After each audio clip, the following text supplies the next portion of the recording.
think this year could be a very interesting year for us because now some of those young guys are starting to become juniors and sophomores, and that adds to our senior list, so we think we could be very competitive.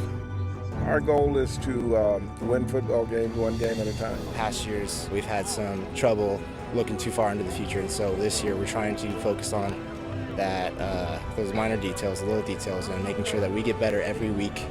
Was this practice or was this game? Just play in the moment and do things right. And if you do enough of those things the right way and you grade out in the 90% categories, then you got a chance to win the game when you line up. I think there's a buzz, there's a belief around the team. We know that all our goals are in front of us and we've put in the work to achieve them. So I just feel like the overall mood of the team this year it's a winning mood, it's a winning culture. We play each one of those games with the serious intent to win those games. We think we are capable of beating those teams we play. This is as good a football as you're going to find in terms of entertainment, in terms of excitement that you can watch. I'm telling you, when you come and watch a Chapman football game, you'll be sold in terms of fan support, in terms of all the excitement that you could have it here at Chapman. Just come ready to see us grinding it out on defense and the big plays on offense. We got a great group of guys, and I think we can do something really unique and special this year.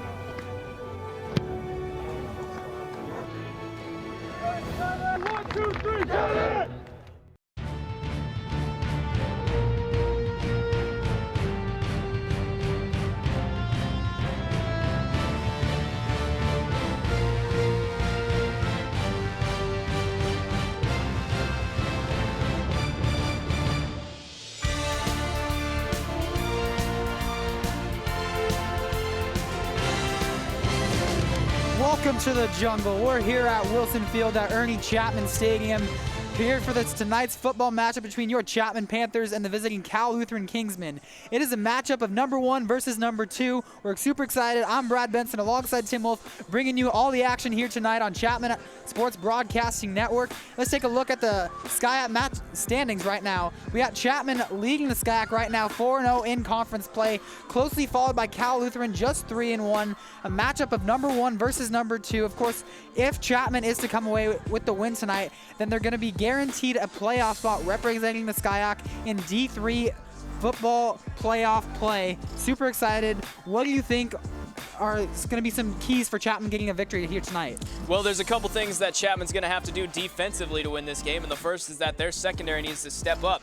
They've been allowing 276 passing yards per game this year. Cal Lutheran passing for 282 passing yards per game this year. So that's going to be an interesting matchup. Chapman's defense going to look not to get gouged in this game. And second, they need to be good on third downs.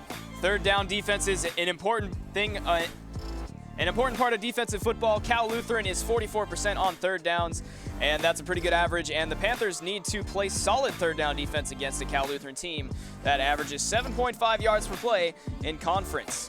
And the last thing they need to do, they need to throw the ball. Ricky Bautista has completed 70% or more of his passes in every conference game this year. His emergence this year has boosted the Panthers' scoring average to 36 points per game, up from their 18-point per game average last year if you take out their blowout win against Occidental at the end of the year. Yeah, Bautista is going to be a player to watch. Who do you think are going to be some other players to watch in this game as well? Well, an important person to watch, obviously Ricky Bautista. We just saw him. He's got 1,700 passing yards this year and 16 passing touchdowns. That's good for number 2 in the conference. And the guy he's going to be throwing to tonight is going to be Jacob Isabel, number 81, a wide receiver. He's got 117 receiving yards this year and 7 touchdowns. Had a little bit of a slow start, but he's been balling out in the last few games in the SCIAC play, and he's going to be looking to have another big game here tonight. And lastly, Merrick Spooner-LaDuff, the junior defensive back, number 18. He's got 26 total tackles this year, and the more important stat, those 4 interceptions are going to be something that puts him in the brain of the Cal Lutheran quarterback in this game. They're not going to be wanting to throw any balls to him tonight. And over on the Cal Lutheran side, you're going to be watching out for Wendell O'Brien. He's a senior wide receiver with 10 receiving touchdowns this year. So inside the red zone, the Chapman defense will be having to do their best to keep him from scoring again. And the guy that's going to be throwing to him is Adam Fredrickson, number 10, senior quarterback. He's got 1,600 passing yards this year and 19 passing touchdowns. Those 19 are good for #1 in SCIAC above Ricky Bautista. And Ty Lozano will be on the defensive side for the Cal Lutheran Kingsmen. He's number 25. And he's got 61 total tackles and 39 solo tackles this year. That's good for the tackling lead in SCIAC Conference this year. We actually have another player that we should probably be keeping an eye on tonight. We have a player making history over on the Cal Lutheran side. It's backup kicker number 49, Morgan Salz-Waddell. She is the first player, female player I should say, in SCIAC Conference play for football. So we're going to be looking for her tonight. She is the backup kicker. She's only made, I should say, attempted 6 extra points so far on the season, has not yet attempted a field goal. So we'll be looking forward to watching her tonight if she does take the field. So we have an exciting matchup tonight. Like I said, we have #1 versus #2. You can't ask for anything better. Chapman's looking to stamp their ticket into the playoffs. I'm Brad Benson alongside Tim Wolf. We'll be right back on the Chapman Sports Broadcast Network.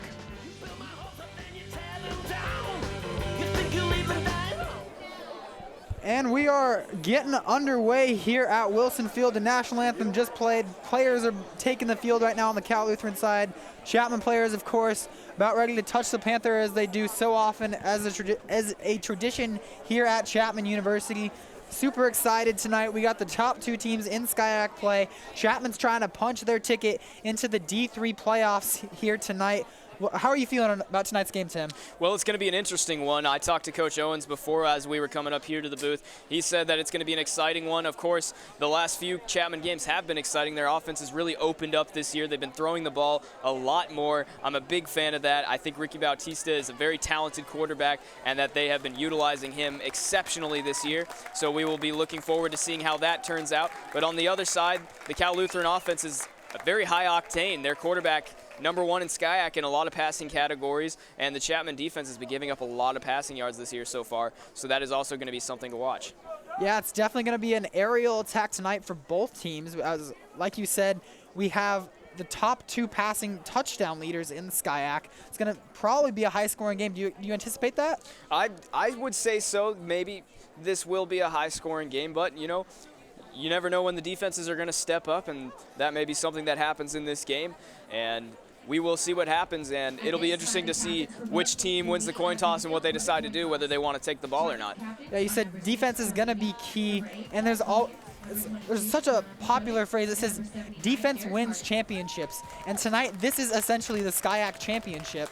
So I would completely agree with the fact that the better defense tonight is going to come away with the win and get the SCIAC Championship. Yeah, you know, in games like this with 2 offenses that are just so explosive, it's really going to come down to who makes that one play that defines the game. And it may be a turnover, it may be a big catch or a big defensive sack or something like that. But someone's going to have to make an impact in one moment tonight, and we'll see what happens. Fans, please welcome to the field your 2017 Chapman University Panthers. Well, Chapman has just won the toss, and they have elected to receive just as their players are running out of the tunnel. We got a lot of fan excitement going on right now. The band's playing us into it. It's going to be an exciting night here at Ernie Chapman Stadium. Yeah, you can see him touching the Panther right there. You know, lots of teams have the sign in the locker room or whatever that they tap. Here at Chapman, they like to tap Pete the Panther as they run onto the field. Looks like we're probably going to look for Jacob Isabel to make an explosive return since Chapman is elected to receive. Do you think the Kingsmen are going to try to avoid him or just kick it to him and let their special teams coverage unit try to take on the challenge of keeping him contained? Well, a lot of teams have been kicking away from Bautista. The Chapman Panthers like to put someone else back there to receive in case, you know, they kick it away from Bautista. They want somebody else to be able to return it and have a chance to make a big play. And most teams have been opting to kick away from Isabel so far, but we'll see. Yeah, you know, Isabel's doing a great job this season. He set a goal at the beginning of the season to lead the SCIAC in all-purpose yards, and so far he's doing that. Yeah, he's definitely a versatile player. You see him being used a lot in end-around plays. He has been the target on a lot of opening drives the Chapman Panthers have scored on, where they do some type of trickery, and then Jacob Isabel is able to sneak out behind the safeties with his incredible speed, and he has been a focal point of their offense this year. Had a little bit of a slow start to the season. We were wondering, is Dominic Vacker maybe the most dominant receiver in this offense now? But obviously Bautista back in the lead for receiving touchdowns and receiving yards per game this year for the Chapman Panthers. And he is just an incredibly explosive player, and they're going to be looking to get him the ball a lot tonight. Yeah, like you said, Dominic Vacker, it seemed like he was their target receiver, or number one receiver, I should say, going in at the beginning of the season. But the second half of the season, it has been Isabel. Vacker's role has diminished a little bit. Maybe they're going to try to get the ball to him tonight. Last game we had here, they threw like a 50-yard bomb to him, backed up in their own end zone on 3rd and 10. But that seems like the last time we've seen Vacker so far. Maybe tonight's a different story. About ready to get ready for our kickoff. Back to return for Chapman at the 5-yard line. We have Marcellus Hunter and Jacob Isabel. And we're about to get underway.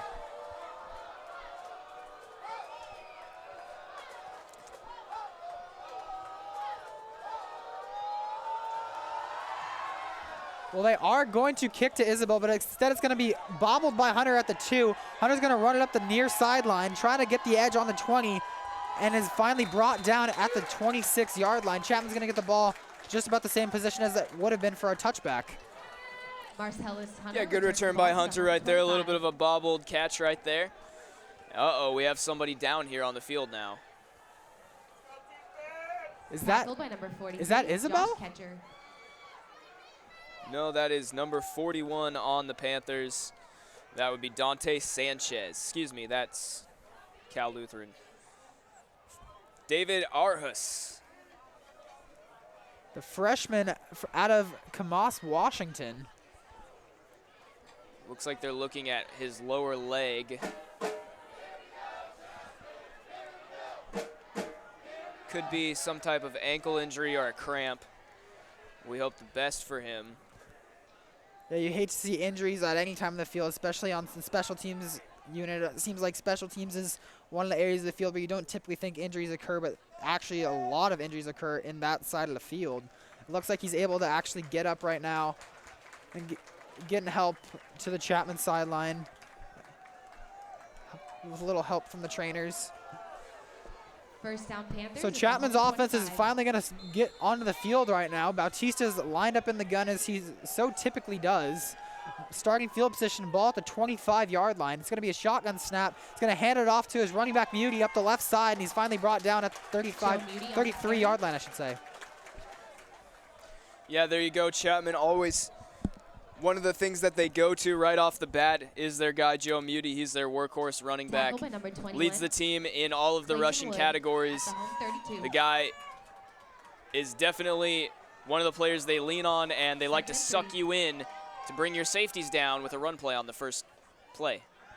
Bautista's going to roll to his right side looking, and it is actually picked off by Cal Lutheran. He's running up the near sideline, and he is shoved out of bounds at about the 3-yard line.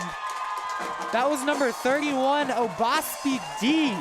The ball is picked off by number 31. That's his 3rd interception of the season. So far, he has 7 pass breakups and 2 interceptions going into tonight's game, adding to his total, giving Cal Lutheran great starting field position for this game.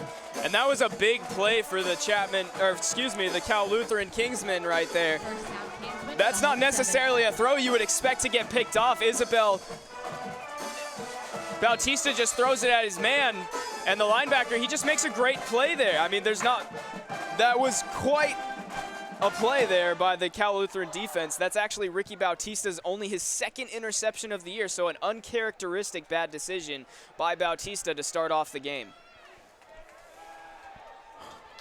Well, this is going to give great starting field possession for the Kingsmen all the way at the Chapman 7. It's going to be a handoff to the left side, running, trying to fight for the end zone. He doesn't get it in, but still pretty close. That was running back Beeson. Tackled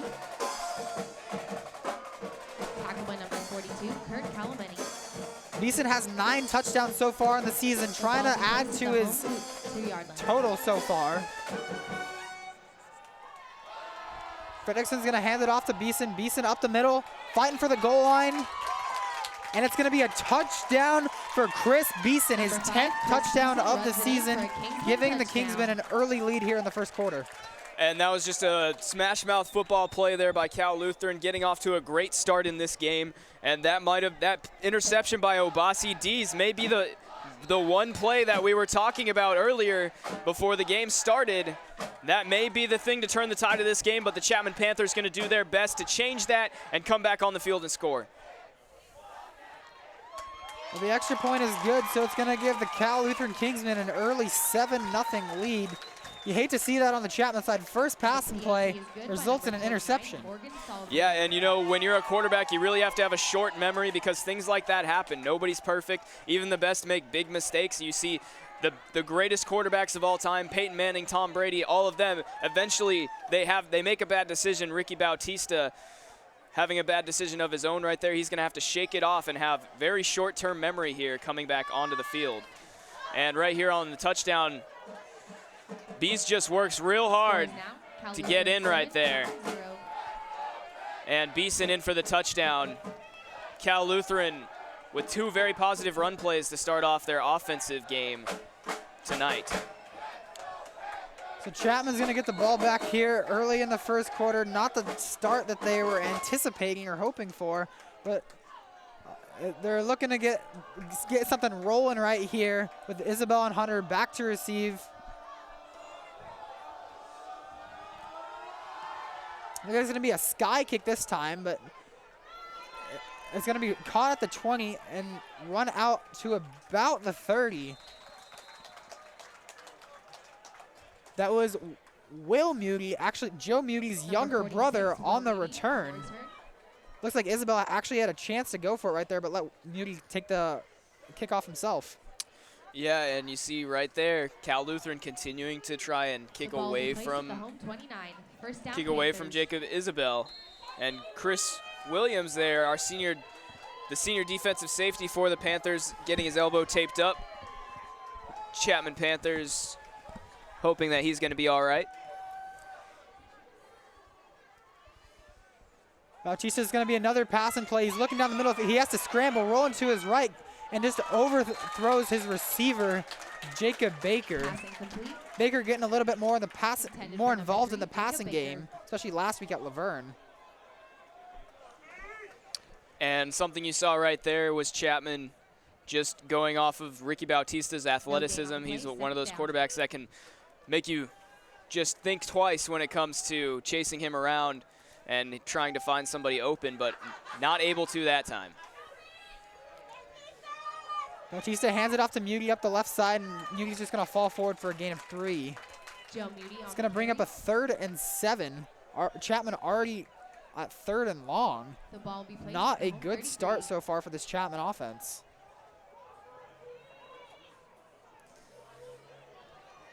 And an interesting formation here. Bautista back there all by himself. Not usually something you see from this Panthers offense, but trying to give him all of the options that they can here on 3rd and long. Yeah, Nico Regas, not typically in the game, is checking out as a wide receiver, and Bautista's just going to complete it to his receiver, Pachorik. It's going to be enough for the first down. Pass complete from Ricky Bautista to number 1, Mark Pachorik. First down. And Pachorik making a good play there. Just catch the ball. It's 3rd and long, just catch the ball, and that's what he does right there. No fancy stuff. Just focuses on bringing that thing in and getting the first down, and he did a great job. A great job of knowing where the sticks were and making sure that he got to that point. Bautista's looking at his left side, completes it to him again. Pachorik, and he's hit. Hard hit right there by number 21, Cal Lutheran. Tackled by number 21, Clayton Wood. Clayton Wood on the hard hit right there. The result of the play is a first down.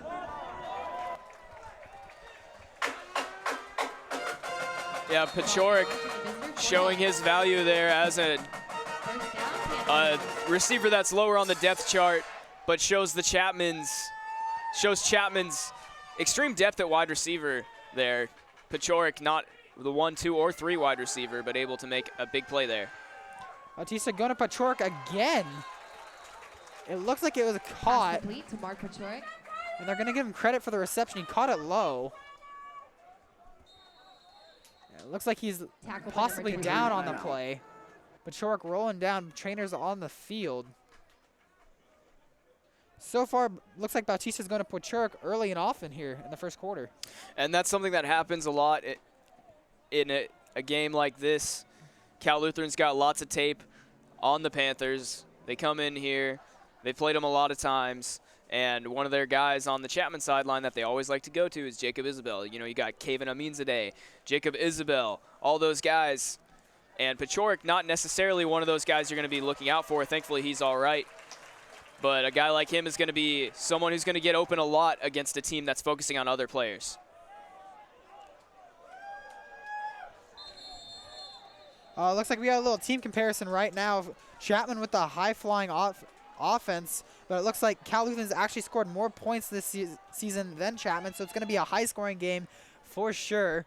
As we have Isabel motioning on the play, and it's going to be a handoff to Muty, and Muty has nowhere to go, as there are Kingsman defensive linemen everywhere. On the carry.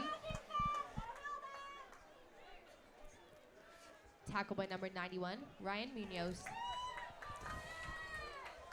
So far, it hasn't looked like Muty has had much room to work with, trying to dance around, get to the outside, not able to go anywhere. So far, the Kingsman defensive line has done a good job containing him. Yeah, and this Panthers offense, 2 third downs here to start off, but they converted on the first. Great throw and catch from Ricky Bautista to Mark Bachork. We'll see what happens here. Well, it's going to be a swing pass to Muty. Muty's trying to get the edge, dancing around, and it is able to fall forward for the first down. Another lucky break right there for the Panthers. To number 6, Joe Muty for a Panther first down. And something that Jacob Isabel brings to the table, not only his explosive speed and catching abilities, but also he's a great blocking receiver. Sometimes they'll put him in motion and leave the defensive end completely unblocked and allow him to kick him out. And that time he makes a great block on the defensive back and allows Joe Muty to get out into open space for the first down. Marcellus Hunter's going to check in the game, and it's going to be a handoff to him on the right side. And again, he just has nowhere to go against this tough Kingsman run defense. Tackle by number 21, Clayton Wood. The ball be marked at the visitor, 31. And something to look for here when Chapman is moving down the field is that nice 50-50 mix of run and pass. They're able to run the ball very effectively this year. Chapman has a lot of yards on the ground, 181 to be exact, along with Ricky Bautista's incredible statistics. So this offense very balanced. Bautista's looking to his right side, pump fake. He's going towards the end zone, towards Isabel, throwing in a double coverage, and just out of the reach of Jacob Isabel. And Isabel wanted the pass interference on that one, but I think that was just good coverage there by the defensive backs. And linebacker had an interception earlier, Obasi Dees. Yeah, Bautista's not looking like his typical self so far here in the first quarter. Looks like this Kingsman defense has his number so far tonight. Well, and you know, sometimes you get off to a rough start, but Bautista been able to complete some passes here and move his team down the field. Another third down here, and this is going to be on Bautista here on 3rd and long. It's going to be hard to run it for a first down here. Well, Vacker's going to enter this game, and it's going to be a handoff to Hunter, and Hunter's just dragging defenders forward. It looks like Vacker going in motion might have confused the defense a little bit. 21, Clayton Wood. Yeah, that's something that the Panthers like to do. They use decoy plays. So what I mean by that is they run a lot of plays that look almost identical, where some guy comes in motion, you fake a handoff, and then you don't really know who's going to get the ball on each play. There's no true tells on what they're going to do, to use a poker term there. And Marcellus Hunter able to get the first down on there. Well, Moody's going to come back in the game. It's going to be a handoff to him up the middle. And again, he just has nowhere to go on this big Kingsman defensive line. 19, Dane Griffin.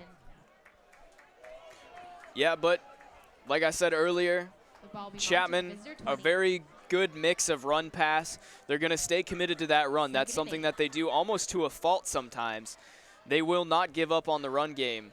So Ricky Bautista should have some help from the run game eventually tonight, as the Panthers will try to get it going by any means necessary. It's going to bring up a 2nd and 8 ball just outside the red zone. And it's going to be another handoff to Muty up the middle. Muty is able to juke 2 defenders and fall forward for a nice gain, but it's going to bring up another 3rd down. And in the red zone tonight, be watching out for Chapman. They're 74% on scoring in the red zone. And Cal Lutheran a little bit higher. Cal Lutheran actually scores a few more touchdowns every once in a while as well. Chapman only about 53% on touchdowns in the red zone. So they're going to be looking to improve on that tonight and get a touchdown here to tie it up again after that early interception. 5 receivers on the field for Chapman right now. Vacker is not one of them. Bautista's looking end zone right now and finds a wide open receiver on the far sideline, and he is falling forward trying to get to the end zone. Not quite.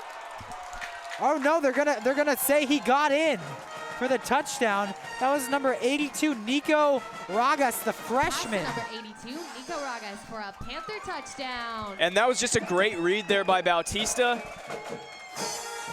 His receiver that he eventually went to, not the number 1 read on that, but he goes through his reads, and then eventually he finds him there. He finds Nico Ragas, and Ragas able to make some moves to get into the end zone. Bautista, see, going through his reads, finds Ragas. Ragas makes a couple people miss, and the extra point is over blocked, the defender and it's into picked the up end zone. by the Cal Lutheran team. If they take us back, they can score 2 points. They are going to be tackled. But huge break right there for this Cal Lutheran special teams as they come up with the block extra point to keep the lead 7-6. And wow, that was another great play there made by the Cal Lutheran Kingsmen defending against the Chapman Panthers. And that's going to hurt here going forwards as the Kingsmen are already up a score and Chapman comes back but still not able to tie it. Yeah, it just looks like with all those bodies in the middle, someone was just able to get a hand up. Extra point might have been a little low. You hate to see that if you're Chapman. Looks like you might have finally started to get something going because their offense has been slow up until this point. They get a touchdown, and they don't get the extra point. Huge momentum killer. And yeah, that puts a little bit of a damper on the score there for the Panthers, but at the same time, it's really not that big of a deal. You lose a point, yes, but you scored a touchdown at the same time. So still positive momentum moving forward for the Panthers. Yeah, especially since you have a freshman scoring touchdowns, maybe a little future right there of this Chapman football team. Yeah, that was a great look into the bright future of this Chapman Panthers football team. They do have a great group of seniors with Bautista and Isabel and Muty, Chris Williams on the defensive side.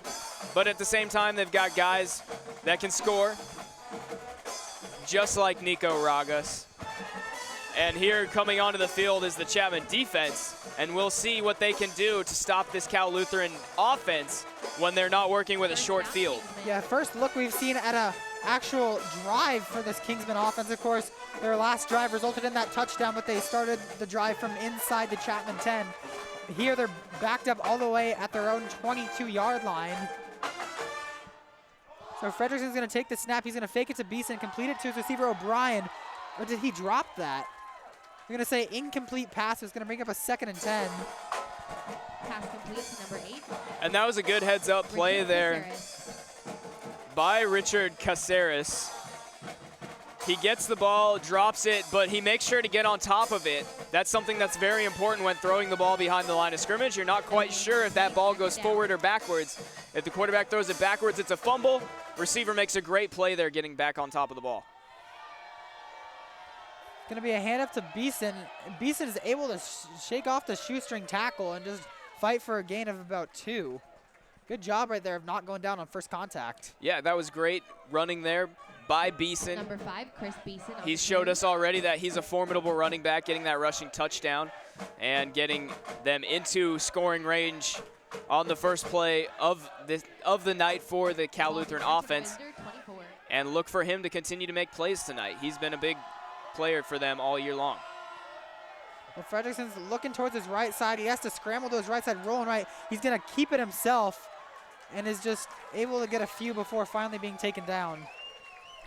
And that's a very positive drive for the Panthers defense there. Coming off of a blocked extra point, they gave up a touchdown their first time on the field. So this is more of an establishing drive here for them. Now not working with that short field from the interception. They forced the Cal Lutheran Kingsmen to a 4th down and get off the field with a job well done. Well, Jacob Isabel is the return man. He's lined up all the way to Chapman's 30. Kick is end over end, and Isabel isn't able to cleanly receive the punt, but the ball goes out of bounds, so it's going to be Chapman football. Yeah, Isabel got really lucky on that one. Definitely should have called for the fair catch. There was a guy closing in on him very quickly. He's usually pretty good about awareness on those types of things, but lucky that that ball goes out of bounds there. Yeah, so Chapman, their last drive, it resulted in a touchdown. Looking into the same right here. Looks like they might have had something rolling right there. Going to Ragas on the touchdown reception.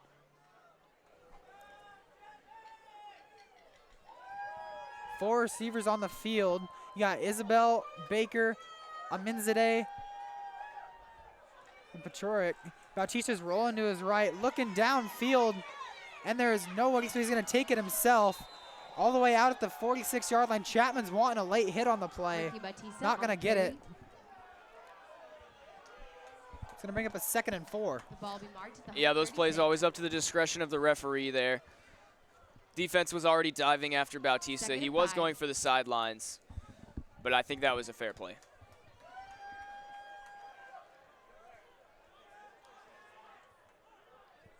Bautista's trying to get a little hard count right here, maybe trying to get him to jump. They're not going to do it. He's going to switch the play right now. Doesn't like what he sees.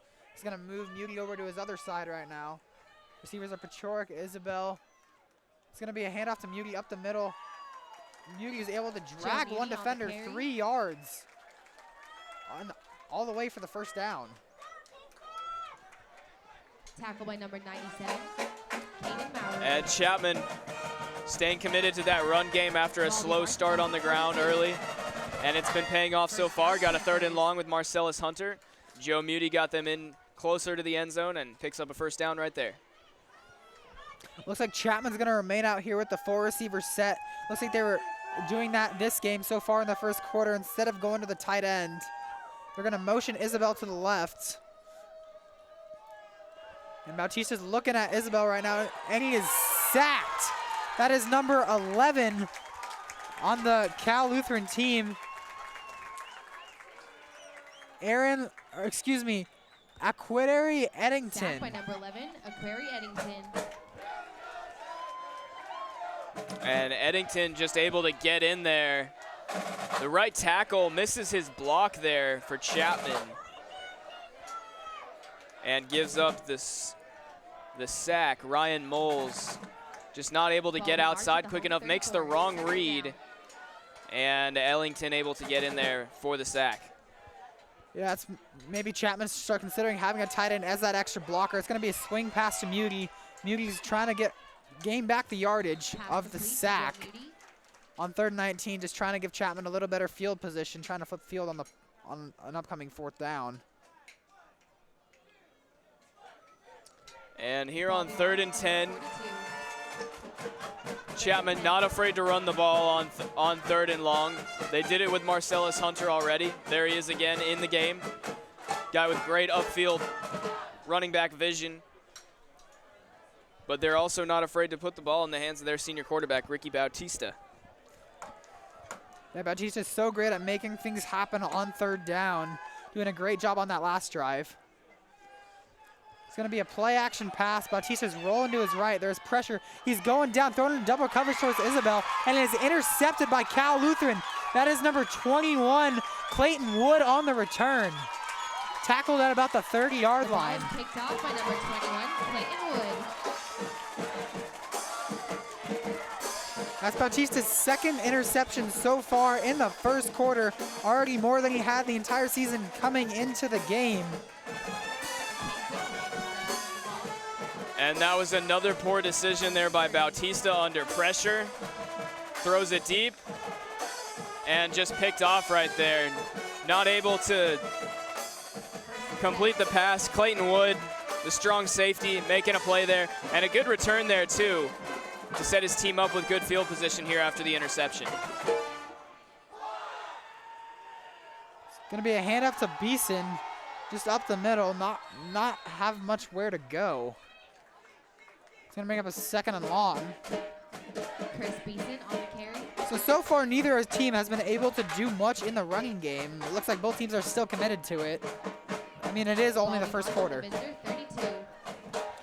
And both teams have showed success through the air, of course, but also part of being able to throw the football is running the ball. You need to make the defense second guess what they're doing all the time, and both of these teams understand that. They stay committed to the run game. Yeah, it does so many things like open up your play action passes. They play action right here, and he's going to be dropped. That's David Carter on the sack.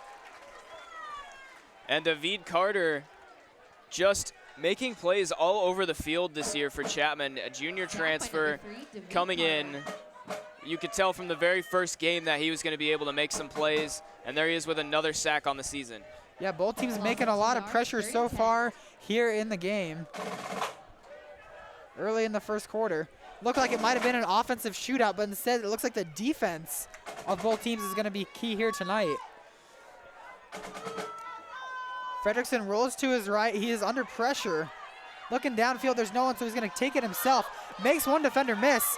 Up the middle of the field, still going, brought down at the 40.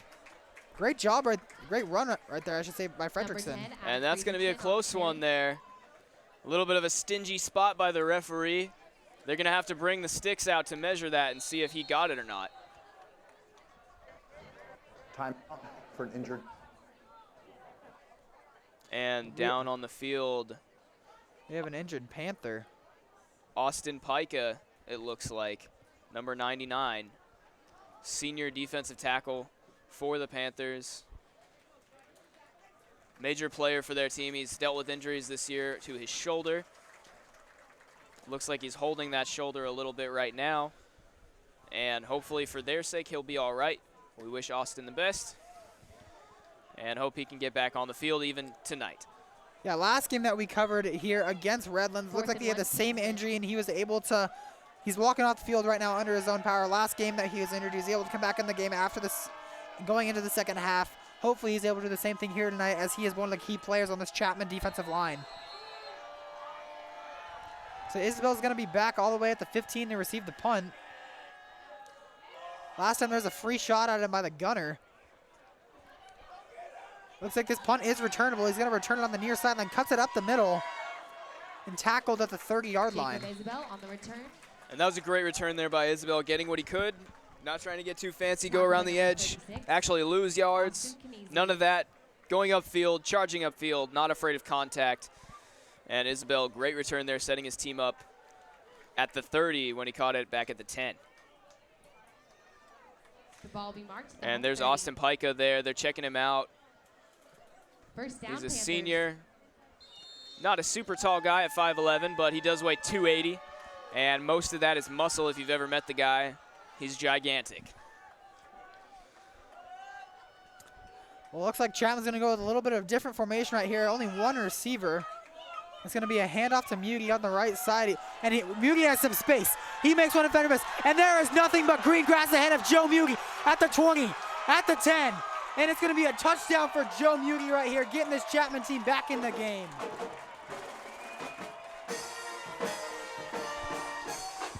Joe Muty, just a great play right there. He runs it down the field for another Panther touchdown. A great job by Chapman by bringing in the fullback, getting him a little bit of extra blocking right there, clearing the way for him to get an easy touchdown untouched. And Muty just showing incredible. And Joe Muty here just shows incredible vision, able to get out to the edge and score that touchdown. Well, extra point this time is good. There was a low snap, but the kicker is able to get it through. Do you like the call right there, going for 1 instead of 2? And the PAT Yeah, there's no reason to go for 2 right there and possibly score 6 twice. You see Joe Muty right here getting out to the edge. He's got some great blocking. And Kevin Aminzadeh able to kick out the defensive back and clear the way for Joe Muty to make it down the field.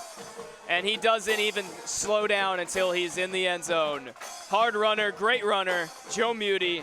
in for the touchdown. And what a block right there by Aminzadeh, blocking D's, the one who got the interception, the first interception of this game. Yeah, D's been playing great for Cal Lutheran, not able to get off the block there. Aminzadeh, great blocking. All of these Chapman receivers show such good blocking skills in the run game. They all understand that when I'm not getting the ball, I need to help the rest of my teammates succeed.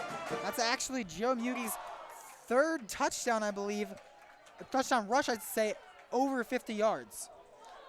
Yeah, after last season only scoring 1 touchdown against Occidental in that blowout win we mentioned in the pregame show, he's been extremely explosive this year, and that could be in part to the emergence of Ricky Bautista. We had a nice return right here by Cal Lutheran. The return man on that was number 2, Devontae Dixon.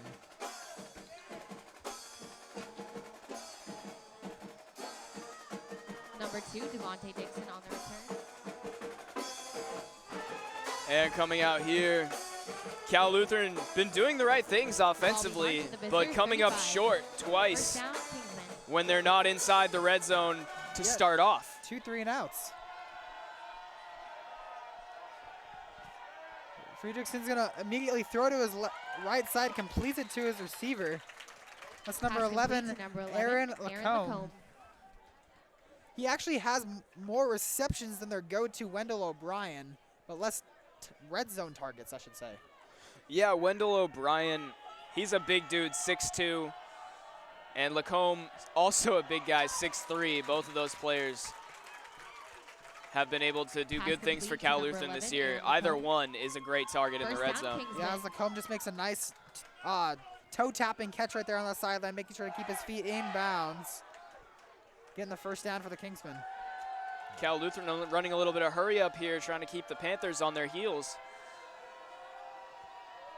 Fredrickson looks to the middle of the field, and it is complete to his receiver, number 16, Diego Hernandez, the tight end. Complete to number 16, Diego Hernandez. And Dylan Keefe there making the tackle. This Chapman defense getting exposed a little bit here. Now that Cal Lutheran is throwing the ball. Let's see if Cal Lutheran runs a play before the end of the quarter, and they do. It's going to be a play action. Fredrickson's under pressure, rolling to his right side. He's going to have to throw it out of bounds. Great play right there by Friedrichsen, avoiding the sack. And let's take a look at the 2 of these quarterbacks that are number 1 and 2 in SCIAC, Adam Friedrichsen and Ricky Bautista. Both quarterbacks around 1,700 yards. Ricky Bautista completing a gaudy 70.3% on the year. That's insane. And both with a huge amount of passing touchdowns, and neither of them really heard from too much tonight. It's going to be a handout up the middle to Beeson out of the pistol. He's going to be near the first down marker. It looks like they're going to give him credit for the first down, and that's going to bring an end to our first quarter here at Ernie Chapman Stadium. Chapman with the lead at the end of the first quarter, 13-7. So an exciting first quarter. We had 2 interceptions thrown by Bautista that you never see. And that concludes a long touchdown run by Joe Muty. We had a touchdown rush by the Cal Lutheran side, and a freshman wide receiver getting into the end zone for this Panthers team. Not what we expected coming into tonight's game. Yeah, I mean, the Panthers really show offensively that they have a lot of depth. I mean, a freshman wide receiver scoring for them isn't necessarily something you would necessarily expect to hear, but Bautista stressed to us every time he talks that he's fully confident in his entire stable of receivers, and he showed that there, going to his man in the red zone, Nico Ragas in the red zone. Ragas able to get in for the touchdown, that first touchdown that the Panthers got. And then Joe Muty just doing what he does and making it into the end zone. Another run over 50 yards. The guy's been great this year, extremely explosive. He has great running back vision, and you can tell that he and his offensive line really have great chemistry, and he's able to read their blocks and get into open space very quickly. We're about ready to start here in the second quarter. Friedrichsen's going to take the shotgun snap. It looks like there's a pre-snap penalty. Looks like there's going to be a false start on the Kingsmen. Offense number 69. So it is going to be a false start for the Kingsmen, just on the offensive line, number 69. And you hate to see those pre-snap penalties on either team. Yeah, it stalls the action of the game. but more importantly, as a player, you have to avoid those types of penalties. You know the count, and if you don't, watch the ball. I mean, it's being a split second off the ball late is better than giving up 5 yards. Well, Fredrickson's hit as he throws, and the ball is going to hit the ground. Almost an interception right there by Chapman. Pass incomplete. Fredrickson did not see him coming. And Chris Williams again diving, making an effort to make an interception. And unfortunately, he's still got no interceptions this year. Chris been so close to a few, as we've seen, but not quite able to get there on that one. So it's going to bring up a 2nd and 15. Fredrickson's changing the play call right now, moving his running back to his other side. He has a backup running back in right now. Beeson is not in the game. And it's going to be a quick pass and immediately hit down by David Carter. And they're going to call a flag on that hit. And that was a great hit there by David Carter. Unfortunately, you see some yellow on the field. If that is indeed targeting, that may be an issue for the Chapman defense. I thought that hit was clean. What'd you think? I thought it was pretty clean as well. It was a heads-up hit, kept his head up, didn't come in with the crown of his helmet down. It did not look like he was targeting the receiver's head in any way, and it was just a good overall hit. Yeah, Caceres is on the receiving end of that hit, and he's fine. He's looking at the sideline right now, trying to get the play call. Let's see what this penalty is. Incidental helmet contact. Play. Be 3rd down. I'm not quite sure what the call was right there. Our referee mic was cutting out. It was incidental helmet contact, I believe, which means that they will pick up the flag. Helmet-to-helmet contact, usually a penalty, but that's when it's purposeful. It's incidental there on the David Carter hit. It was a good textbook tackle there by David Carter, and no flag.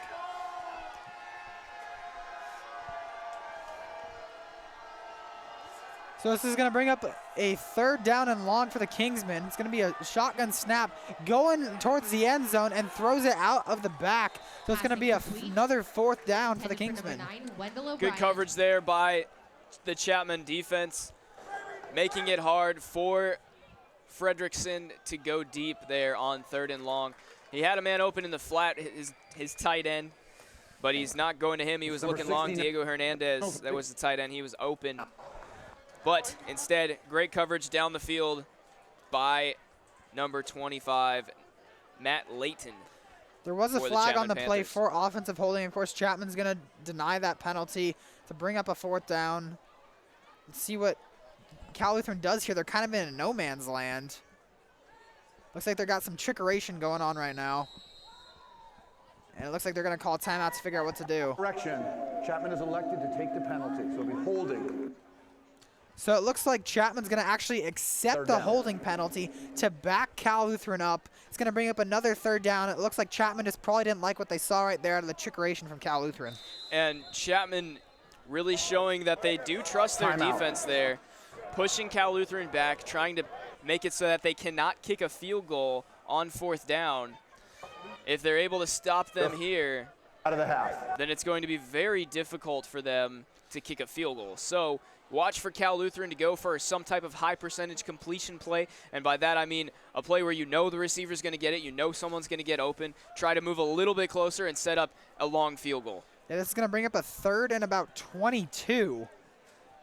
And you said they're probably just going to try to get a little bit closer to that to make the 4th down easier. Maybe go for a field goal try, or maybe get a little closer since they are in that no man's land where you don't want to punt, but you don't want to kick. So interesting right here to see what Cal Lutheran's going to do. Looks like the referees are still conferring as to what's going on right now. We have a backup running back, Clements, in right now for the Kingsmen. Beeson is not in right now. And Clements and Chris Beeson actually almost identical size. But because of the Beeson, 5'8". Not taking the penalty, Cal not charged with a timeout. They still have 3 remaining timeouts for the half. And there you go. Cal Lutheran gets a timeout back because of that decision made by Chapman.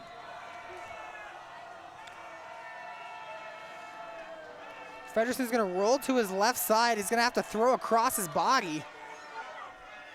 and overthrows his receiver. He was going for number 8, Richard Caceres, but it's going to bring up a 4th and 22. And that move by the Chapman Panthers is going to pay off as they push the Cal Lutheran Kingsmen back too far to be able to kick a field goal, and they were able to execute on that 3rd down and keep them from getting back into field goal range. So Cal Lutheran's going to have to punt at the 50-yard line. It's going to be kind of hard to pin them deep. It's going to be hard to get the ball to not roll through the end zone, giving Chapman a touchback. You have Isabel lined up at about the 10 right now. High snap. Punter's able to get it, and the ball is going to be kicked out of bounds, and they're going to mark the ball at about the 2. Oh, looks like referee's still walking up, giving Chapman better field position. All the way to the 15. It's going to be 1st down for Chapman at their own 15-yard line. Not great starting field position, but they have dealt with a lot worse. Yeah, you saw the last game we did when Chapman hosted Redlands here. They actually got the ball on their own 1-yard line and threw it on 3rd and 10 from their own goal line and completed it. So they're no stranger to executing here with their back against the wall. It's going to be a handoff to Hunter on the left side, and he's trying to get to the sideline, not able to get much, brought down after a gain of 1, maybe 2. Looks like Chapman was going with the same formation that they had on the Muty long touchdown run. Traditionally, in the first quarter, they were going a lot of 4 or 5 wide receiver sets. On the touchdown run to Muty, they brought in tight end and a fullback. Looks like they're going with that again right here, with Pachote and Bruce checking into the game. Hunter's going to remain the back. Looks like Aminzadeh is the only wide receiver on the field. It's going to be another handoff to Hunter up the middle, and again, he is able to go nowhere. If you look at this Cal Lutheran defensive line, it's just men.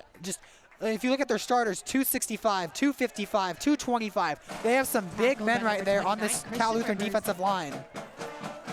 Yeah, and you see that the Chapman Panthers are a little maybe shying away from running inside as much. They might be outsized towards the middle of the field, but when running outside, they've been having major success, as Joe Muty had that big run earlier.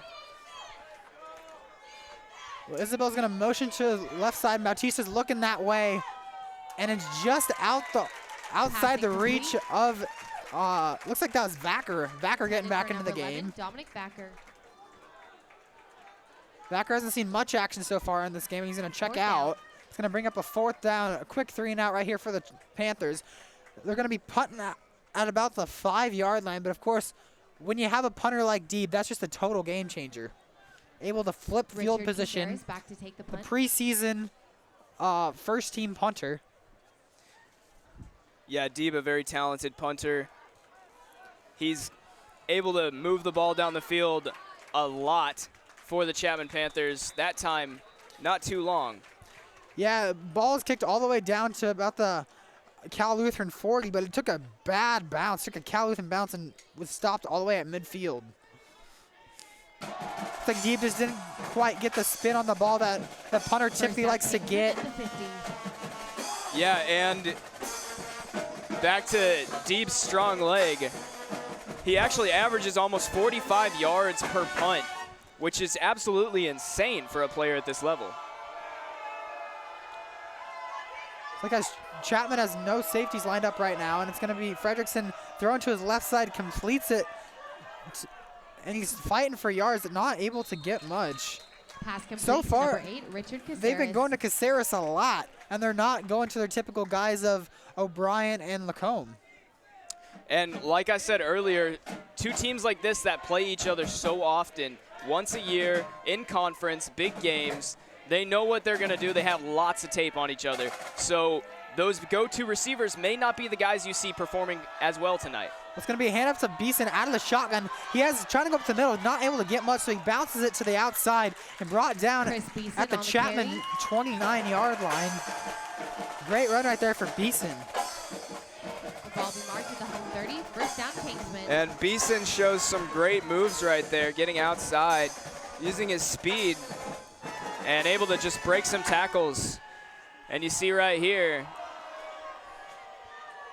he's able to get outside and use his speed. Merrick Spooner-LaDuff, not a slow guy, not able to catch up to him. Fredrickson completes it again to Caceres. Caceres so far the go-to target. Typically the third option for this Cal Lutheran side, but like you said, Chapman's has a lot of coverage going towards Lacombe and O'Brien, so having Caceres as the third option is definitely working out for this Kingsman team right now. And Cal Lutheran, the majority of their positive plays so far have come in the passing game. And that's something that's been Chapman's weakness all year long and one of Cal Lutheran's strengths. Looks like they're going to the end zone, out through the outhead, over the hands, I should say, of Aaron Lacombe. And in coverage right there was Trevor Ross, the junior defensive back for Chapman. Staying close, and Fredrickson really just throwing that one real far over the top, making it so that if anybody's going to catch it, it's going to be his receiver and nobody else. So bringing up a 2nd and 10 inside the red zone, looking to his left side and completes it to, ball comes out as it hits the ground. Of course, you have to complete the process of the catch. That was to Wendell O'Brien. Number 9, Wendell O'Brien. Going towards him as they so often do in the red zone. And you see in coverage there, now down here on the goal line, they've split out free safety Chris Williams, and he is actually manned up with O'Brien, which means they trust Chris Williams the most to cover a guy like this with such good size and red zone catching ability. Chris Williams is the guy they're going to call upon to stop a man like that. Well, it's going to bring up a 3rd and 10. This is going to be a huge 3rd down play right here for the Chapman defense if they want to stop this Kingsman offense. Going towards the end zone and completes it to his, the referee's going to say incomplete pass. Initially, I thought it was caught by Lacombe. They're going to say incomplete pass, so it's going to bring up a 4th down. It looks like number 11, Aaron this Kingsman team is going to bring out their field goal unit. Broken up by number 17. And just great red zone defense there by Chapman, not giving up the big play, being aware of the goal line, and not letting anybody get in behind them and forcing this field goal here after getting driven on down the field. Yeah, looking at the replay here that we have up in the booth, that was great coverage right there by Chris being able to break it up and make sure that the only way that Cersei's, was able to break up the pass, as he was not able to get it through complete the process of the catch, bring it to the ground. And it's going to be a complete field goal right here for Cal Lutheran, giving them 10 points. It's a 3-point game so far here, halfway through the second quarter. By number 99, Dominic Grimm. And Cal Lutheran staying close in this game.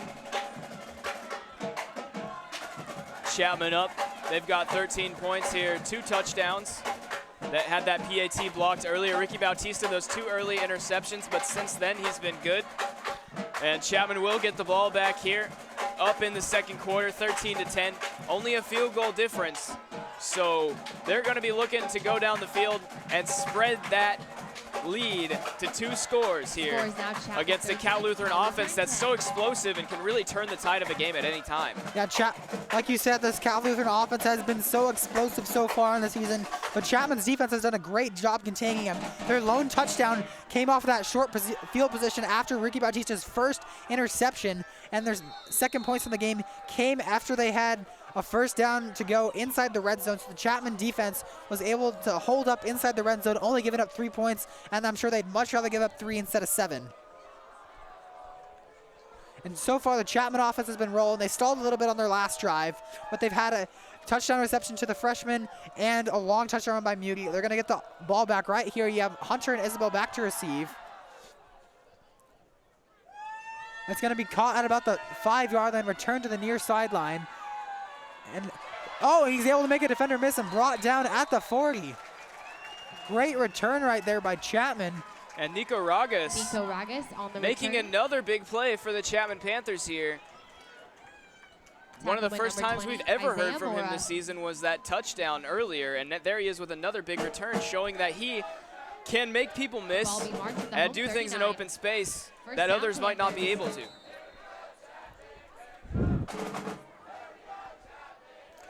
There's only going to be one receiver lined up for Chapman right now, and it's going to be Jacob Isabel on Bautista's right side.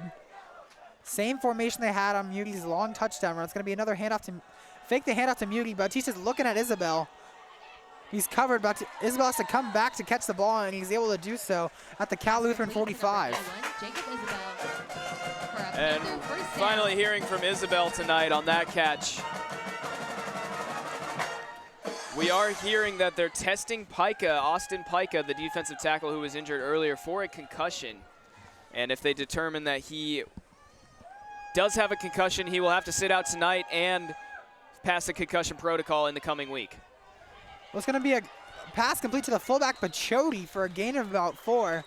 Nice to see Pachote get involved in the passing game. And Deanna Pachote, someone they really like to use. He's able to make some big blocks in games like Pomona Pitzer, where he led the way for Joe Muti with no seconds left to score a game-winning touchdown.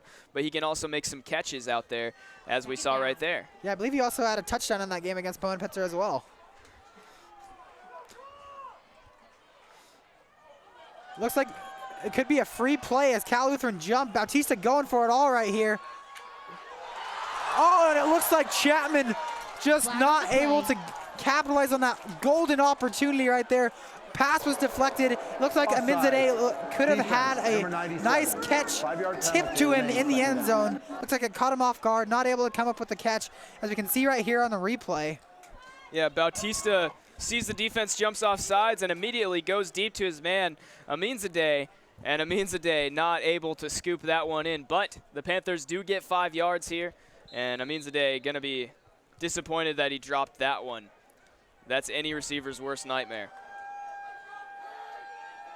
Looks like the chain screw wasn't ready. That would have given Chapman a first down, and they're going to hand it off to Muti anyway. And he isn't able to get any ground on there. Joe Muti on the carry. They're going to give him forward progress on that. That's positive for the Panthers. But that was definitely a negative play momentum-wise moving forwards here on this drive. Not sure why Chapman ran a play right there. The chain screw wasn't ready, and it looks like they were trying to run some sort of hurry up, and it looks like they just weren't ready for it. Looks like we got some different receivers checking in for Chapman right now with Vil as well as Vacker and Pachorik. It's going to be a handoff to Muti on the right side. Muti trying to get that edge. And the Zeke Elliott type hurdle falls forward to the 30-yard line. Tackle by number 44, Nick Gordon. And Muti trying to get the edge on that, eventually cuts up field. May have wanted to string that one out a little bit wider there. He has the speed to do so.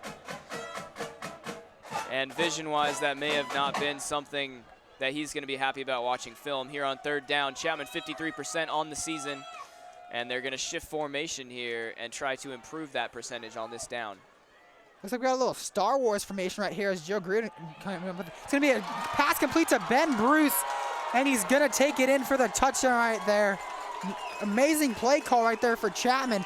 Mixing it up, going with that Star Wars offense that Hugh Jackson made so famous on that Cincinnati Bengals offense from a few years ago, and it works out as a touchdown pass in Chapman's favor.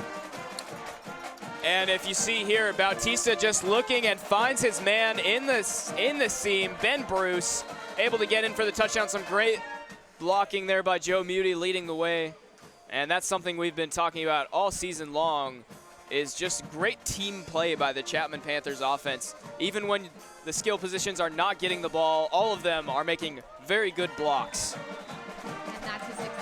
Yeah, Ben Bruce looking like an old Tyler Eifert right there, going out of that old Cincinnati Bengals formation that Hugh Jackson made so famous. Not working right now with the Browns, but it's working for this Chapman Panthers offense. Chapman's got the lead right now, 20-10, halfway through the second quarter. Chapman's offense is rolling. Their defense is holding this Cal Lutheran defense pretty contained right now.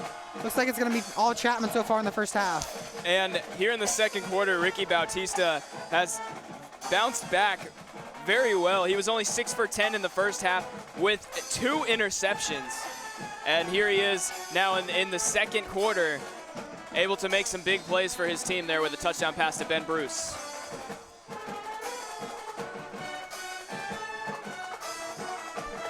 And you know, something to keep an eye on here is Ricky Bautista is one of those players, when he starts rolling, he just starts making throw after throw after throw. So Cal Lutheran really getting a little nervous there on the defensive side of the ball. It's going to be a decent return up the middle right there for Cal Lutheran. That was Devontae Dixon on the return. Looks like he might have had some space, but Chapman coverage team did a good job of catching up to him and bringing him down at about the 31. And Austin Pica has been cleared from concussion protocol. He is now back on the field. Very good to see. That's a nasty injury, also a painful one. And he's back here on the field now, ready to plug up the holes for the defense again. Looks like about David Carter has some room right there trying to blitz, and it might have thrown off the pass protection right there for Cal Lutheran. It's going to be an incomplete pass. And Ramon Chavez was creeping on that ball right there. If it was a little bit higher, Cal Lutheran might have had an interception there of their own. Frederickson glad that that one hit the ground. He's going to bring up a 2nd and 10 ball on the 31-yard line. They're going to line up out of the pistol right now with Beeson as the running back. 3 receivers to the left side. Receiver motions to the left. Frederickson's looking down the left sideline and finds a wide open Caceres on the far sideline. Caceres is able to fall forward for an additional 5 yards. Pass complete to number 8, Richard Caceres. And Cal Lutheran's passing offense still able to make plays out here, down 20-10. They're going to keep throwing the football. That's their specialty, and that is the Chapman defense weakness. That works out very well for the Kingsmen. It's going to be a handoff to Beeson up the middle right now. And it looks like he's able to fall forward. Chapman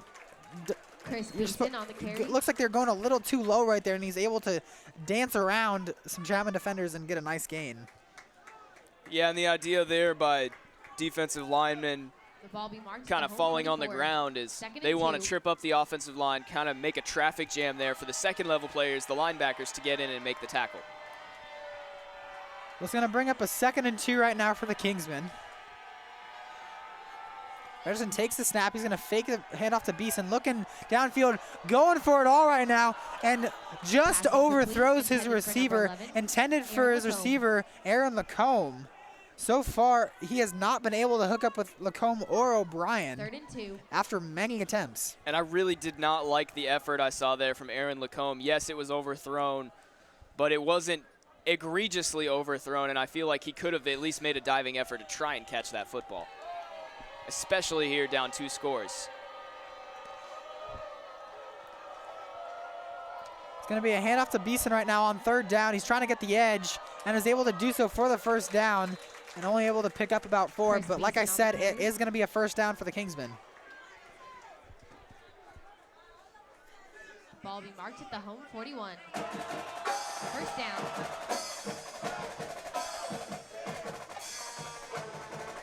It's going to bring up a 1st down, ball on the Chapman 41-yard line. 6.5 minutes to go in the 2nd quarter. Cal Lutheran is down 10.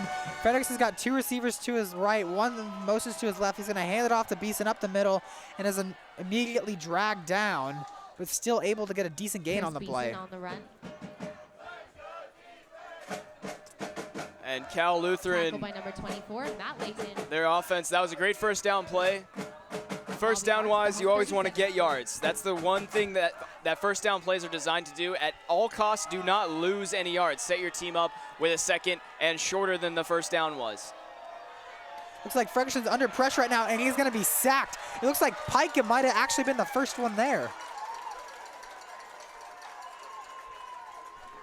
Excuse me, that was actually number 79 for Chapman on the sack, Derek Hart.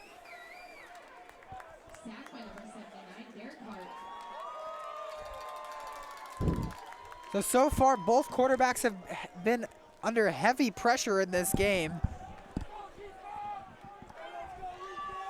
And here on the replay, you can see Frederickson just nowhere to go, and he gets swallowed up by almost the entire Panthers defensive line. The first one there, however, Derek Hart. Yeah, Derek Hart has pressure again on the next play, and it looks like Frederickson is able to avoid the pressure and complete it all the way down to the 20-yard line. Completes it to his receiver, O'Brien, for a huge gain for the Kingsmen. Looks like they're gonna run some hurry up right here, trying to get it going. And O'Brien coming off the field, actually, he was injured on that play. You see, he's not out there anymore. Looks like the Kingsmen are going for the end zone right now, and it is caught for the touchdown for the Kingsmen by Josh Mooney. So a quick strike right there by the Kingsmen, going long ball to O'Brien and then to Mooney. Looks like we might have that shootout after all. Yeah, and Cal Lutheran, just one of those teams we said earlier, can turn the tide very quickly. High octane offense. Fredrickson showing why he has the lead. 4 touchdown passes in SCIAC right now. Great touchdown pass there to Mooney, and great catch by Mooney. Not afraid to take contact from the safety. Well, extra point is good, so that's going to give Cal Lutheran a they're going to be down to 3 points right now. Chapman's going to get the ball back with about 5 minutes to go here in the second quarter. Cal Lutheran does get the ball to start the second half. So if you're Chapman, do you try to use the entire clock right now so you don't give Cal Lutheran that opportunity to double up? Well, that is something definitely that you always keep in mind as a play caller. You don't want to score too fast, but at the same time, there's really something that's important is you score when you score. And here's the big pass from Fredrickson to his man O'Brien, and O'Brien making the great catch there on the sideline. Yeah, so just like if you do give Cal Lutheran any time right there, just going back to that last drive, it shows you that they do have the ability to score very quickly. 2 big plays back to back with the receptions by O'Brien and Mooney. So if you're Chapman, I don't give the ball back to Cal Lutheran here in the first half. And like I said earlier, you have to score when you score. Something that a lot of coaches like to say is, this is real life football, this ain't Madden. So you gotta score when you can score. The coaches will be conscious of the clock here, but in real life football, you move the ball and you take the opportunities that you have. Chapman's wasn't able to capitalize on anything last opportunity they had, going 3 and out. Looks like their offense might have slowed down a little bit. Personal foul, late hit out of bounds. Number 54, Well, they're going to call Cal Lutheran for a late hit out of bounds. It's going to give Chapman an additional 15 yards, giving him great starting field position here on their next drive. And after a great drive by the offense right there, that's just a mental mistake you cannot make.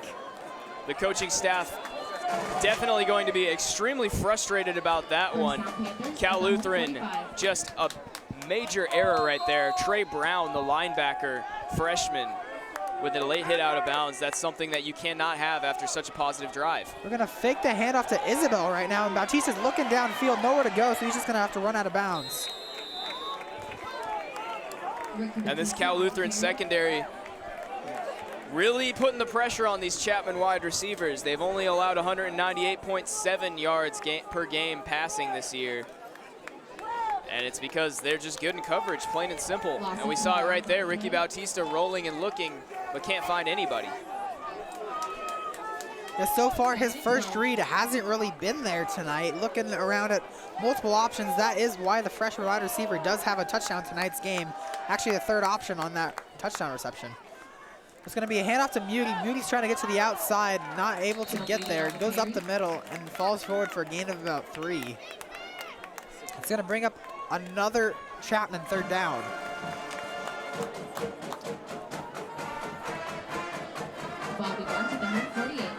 And that's something the Panthers aren't afraid to do on 2nd down, is run the football. I talked earlier about their even mix of run and pass. It's something that they need to do in order to keep that defense from backing up and playing too cushioned to defend against the pass. And it's benefited Ricky Bautista a lot this year, and they hope that it benefits them on 3rd down. Ragas is going to go in motion to Bautista's left side. Bautista's looking across the middle of the field and completes it to Isabel for a 1st down. And Isabel's brought down all the way at the Cal Lutheran 38-yard line. And the referee's a little frustrated with Isabel there. He throws the ball off to the sideline judge, and the back judge was a little angry that he didn't just hand it to him, but I don't think Isabel was able to see that the referee was behind him. He's lucky he didn't get an unreasonable penalty right there. So there's about 3 minutes left here in the first half. Running back right now is Hunter. And it's going to be a hand up to him up the middle. Looks like he has some room. They're fighting for that first down, and he gets it for a gain of about 12. Nice carry right there from Marcellus Hunter.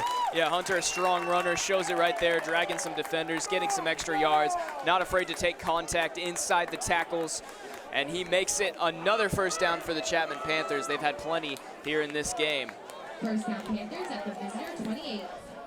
So you're going to have first down and 10 to go at the Cal Lutheran 28-yard line. They're going to snap the ball with about 2:20 left on the game clock. Maybe 2:30. Receivers right now are Vacker and Isabel. It's going to be a hand up off the right side to Hunter, and Hunter has a little bit of room. Fall forward for about 6.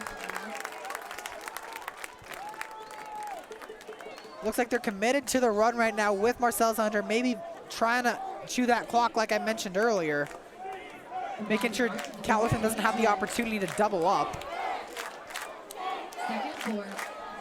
Receivers remain Vacker and Isabel. Pachotti and Bruce are in the game on the left side.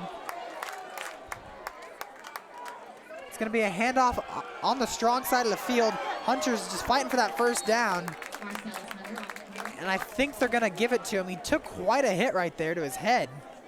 And he's going to check out of the game, and Moody's going to come back in. And that's something that having Marcellus Hunter and Joe Muti in your running back stable, it offers the advantage of, is you can use both of them in a game situation like this where you're running a lot of hurry-up offense.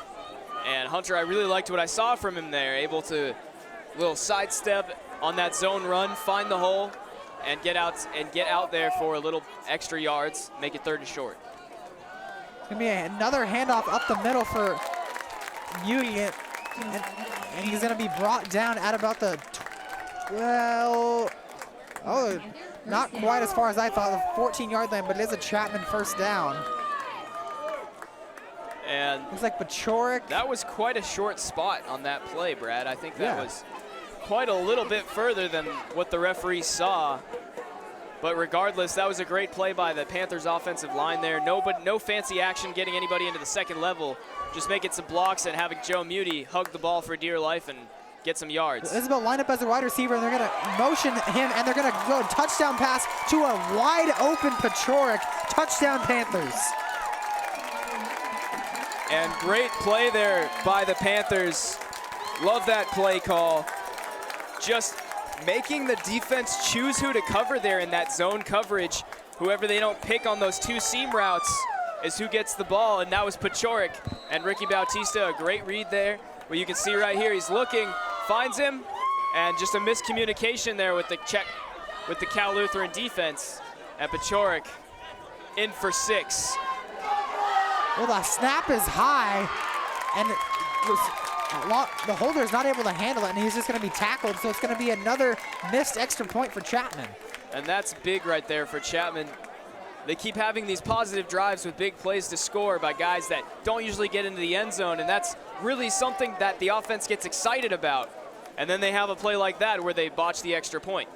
Yeah, so instead of them being up 10 with the touchdown and a field goal lead, they're only up 9, so a touchdown and a field goal actually is going to give Cal Lutheran a lead right now. 2 missed extra points for Chapman right now. But you still got to love what you saw on the offensive side, especially going back to that last play. Lining Isabel up as a running back, motioning him out, and Bautista faking it towards him, confusing this Cal Lutheran defense, and finding a wide open Pachorik. Love the play call. But again, it's just a mixed extra point. You just hate to see that. Some special teams miscues right now for Chapman. And so far, it looks like Cal Lutheran has been capitalizing on all of Chapman's missed opportunities with the first interception by Bautista and then the 2 mixed extra points. That's what's keeping him in the game at this point. Yeah, those 2 extra points are going to be big moving forward. That's 2 points. That's just a 2-point conversion to change that. And moving forward, if Cal Lutheran gets any closer, look for them to maybe go for 2. So Cal Lutheran's going to get the ball at about the 25-yard line with 43 seconds remaining in the 3rd quarter. They showed on their last drive they have the big strike ability going to O'Brien and Mooney on the touchdown reception. Chapman defense is already out there ready to ball. Cal Lutheran looking like they're taking their sweet time right now, trying to come up with the perfect 2-minute offense right now to get in the end zone quick. And if there's anybody you want behind the helm, it's Fredrickson. He's been great this year. Only 3 interceptions. Leads the conference in passing touchdowns. Extended his lead already tonight. Looks like he's looking downfield right now, and he has a wide open receiver and is hit out of bounds. That was Lacombe on the reception. Big strike on the first play of the drive. And that is just what you cannot do here with only 37 seconds left in the game. About 45 seconds left in the game at the start of that last play. And Chapman calls a timeout here. Defensive coordinator just going to come out and say, guys, we cannot give up these big plays here on first down. That's one of the major problems. And you see right here, just a nice strike right there to Lacombe. And that's number 25, Matt Layton. Excuse me, number 25, Noah Doneen, being beaten on that one for Chapman. That was a great play call right there by the Kingsmen, of course, completing the long pass, but being able to do so near the sideline, so he's able to get out of bounds and stop the play clock, giving him more time. They have 37 seconds remaining here in the third quarter to try to make something happen. They're gonna have the ball on the Chapman 48-yard line. 1st and 10 to go. 3 receivers to the left, 1 to the right. Receiver motion. And there's gonna be a flag on the play. It's gonna be a false start against Kingsmen. Defense number 60. I believe that was Jeremy Elliott. Nope, excuse me. I don't know who that was on the false start. They called a defensive lineman's number.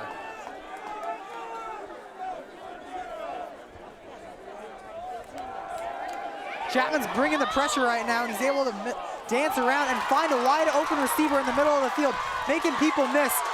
And he's still going, fighting for that end zone, and dragged down all the way at the 1-yard line.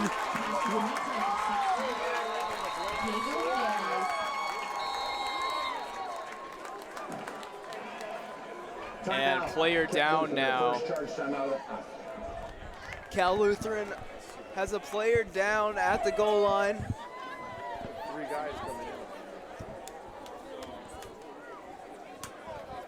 in. And that's just something you don't like to see after a big play like that. You can see able to just scramble right there as Fredrickson past the blitz, and then making people miss all the way up the field is number 16, Diego Hernandez, the tight end for Cal Lutheran, and he'll be the player down right now. He is getting up. He will walk off under his own power. And it looks like he's got a little bit of a limp there, favoring his right leg. A great job by Hernandez right there, avoiding 3 tackles to get down all the way to the 1-yard line. Yeah, and that's something you don't often see from a tight end. The tight end position has really gone through a revolution as of late in the last 10 years, really, where guys have just no longer it's a player who can make blocks and catch an occasional pass. He's really a guy that you can depend on to make big plays like that. Last time Cal Lutheran had the ball this close to the end zone, they ran it with Beeson. Looks like they're looking towards the end zone, and it's gonna be ruled incomplete, out of bounds. Looks like the far referee was gonna initially call for a touchdown and then call it out of bounds. And that was Chris Surtsis on the coverage there. Cal Lutheran taking advantage of the height disadvantage right there, trying to throw the fade route into the corner. The referee doesn't see the feet get down. And that was Wendell O'Brien there, trying to get his 11th receiving touchdown of the year. Fredrickson's gonna line up out of the shotgun. He's looking towards that corner of the end zone again and finds a receiver for the touchdown. That is number 43 on the reception, Josh Ketcher. And Josh Ketcher in for the touchdown right there. Chapman's so focused on defending against that fade route from O'Brien that Ketcher able to get wide open in the flat right here. Look, comes completely untouched out into the flat. Eventually, someone gets out to touch him. But Ramon Chavez just a little too late there. And Cal Lutheran able to score here in 30 seconds. Yeah, interesting right there that Cal Lutheran went to catcher, typically a linebacker, and not a receiving threat that Chapman would have been prepared for right there, getting the touchdown reception, bringing Cal Lutheran within 2 with 15 seconds to go here in the second quarter. Yeah, maybe a little bit of Mike Vrabel Patriots action right there for Cal Lutheran. And that was our first female player in SCIAC right there with the extra point for Cal Lutheran. Yeah, Morgan Salzwedel getting her 7th extra point made on the season. And Cal Lutheran comes within 2 here. And remember, Chapman missed those 2 extra points, so instead of being up by more than a field goal with 4, they're now only up by 2 here in the end of the first half after giving up a touchdown to Cal Lutheran in 30 seconds.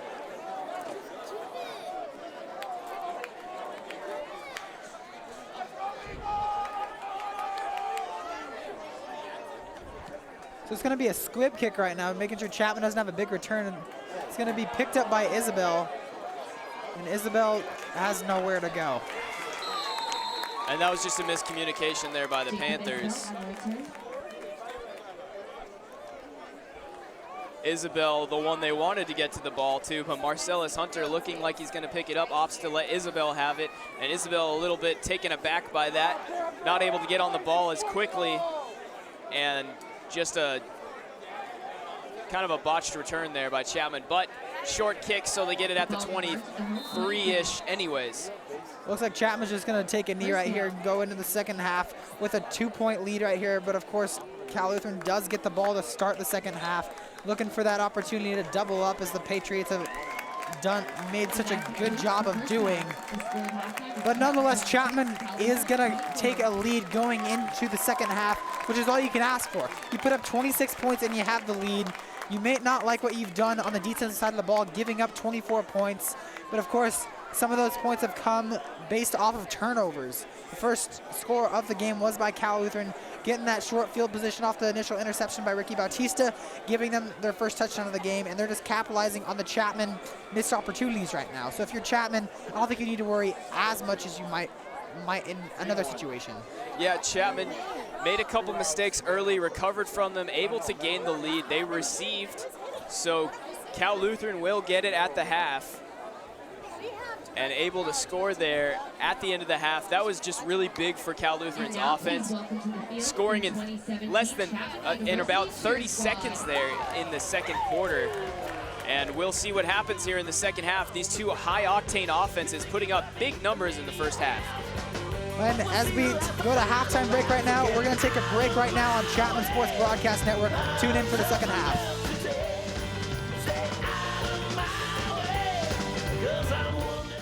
And we're back here from the booth. Tim Wolf, Brad Benson. We got cut off on the highlights there by that ceremony a little bit, so we're going to jump right back into them, starting with that great touchdown pass from Ricky Bautista to Mark Pachorik. Let's take a look. So after that, Fredrickson able to scramble past the blitz, get out to his man, Diego Hernandez, the moving tight end right there, showing some great athleticism, getting down to the 1-yard line. And then after that, he's just going to toss it out into the flat to his man, Josh Ketcher. And that brings us to where we are now with the score, Chapman 26, Cal Lu 24. And these two teams have been duking it out so far in this game. After the first half, on third downs, Chapman has been 71%. That has been part of what has brought them to their 2-point lead here. And through the passing game, Cal Lutheran 6 for 11, Chapman 9 for 14. Both teams looking to do a little bit better in the second half. Total yards really is what tells the story though. Chapman 221 total yards to Cal Lutheran's 109. And that is what tells the story in this game moving forward into the second half. And now let's take a look at some other things that we need to talk about here next week's schedule, Redlands faces off against Whittier, and Chapman will look to continue a SCIAC undefeated run, hoping that they win tonight. They can move on against Claremont Mud Scripps. And then over on the other side of the SCIAC Conference, Pomona Pitzer will be playing Laverne. All right, well, thank you so much for tuning into this halftime show on this Chapman Sports Broadcasting Network. We'll be back in the second half. And we're getting ready to start here the second half. Chapman's kicking it off to Cal Lutheran. Cal Lutheran's getting the ball to start the second half. Ball's going to receive at the 5-yard line, running up the middle of the field. Cuts it back to the right sideline, finding some space and brought down at the 28-yard line. Devontae Dixon on the return. So it looks like Cal Lutheran's going to want to score, going to try to capitalize on the opportunity to double up right here. They scored to end the first half, trying to score to start the second half. They've shown that they do have the ability to do it with their long passing attack. So far, they haven't been able to do much on the ground. Let's see if they try to stay committed to the run game or they just keep attacking through the air, because it has been working so far. Fredrickson's looking around right now, mixing up the play call. Doesn't like what he sees. Chapman showing pressure right now. Delay of game. And they're going to be called for a delay of game. 5-yard penalty remains.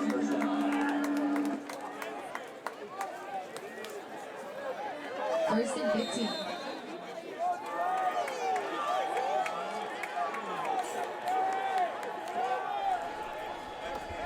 Ferguson's taking a snap, looking downfield, and completes it to his man, making people miss. Going all the way down to the 45-yard line is Aaron Lacombe. And Lacombe, their leading receiver on their team. He does not lead in touchdowns. That stat belongs to O'Brien. But Lacombe making a big play there that will be erased by a holding penalty. Yeah, lucky break right there for Chapman, as the big play call is going to be backed up 10 yards instead of a nice gain of about 30. And here's the play right here. Lacombe just fighting for some extra yards there after a great play, finding the hole in the zone, and Fredrickson able to capitalize on it. Well, Fredrickson's looking to get something going right now. If they have bad field position, backed up all the way at their own 13-yard line, coming up for a first down and a country mile right here. First down markers all the way at their own 38, and right now they're backed up at their own 13. So first and 25 to go. Fredrickson takes the snap and completes it to his tight end. Fighting for some yardage, trying to get back down to the original line of scrimmage. It's going to bring him a second and 12. Josh Ketcher on the reception. He was the one that made the touchdown grab earlier in the game, not listed on the lineup as a tight end. But they're definitely using him as one. And Ketcher in right now. Second and 12. With their starting tight end out. That would be number 16, Diego Hernandez. You saw him after that big play that he made to get them down to the 1-yard line, twisting his ankle. And Chapman's bringing pressure right now. They have great play right there by Chapman. Looks like Nick Gordon was able to finish the tackle right there as someone was wrapping him up on his shoestring tackle, making sure he wasn't able to run away. And that was actually Dylan Keefe on the original tackle right there, able to wrap him up.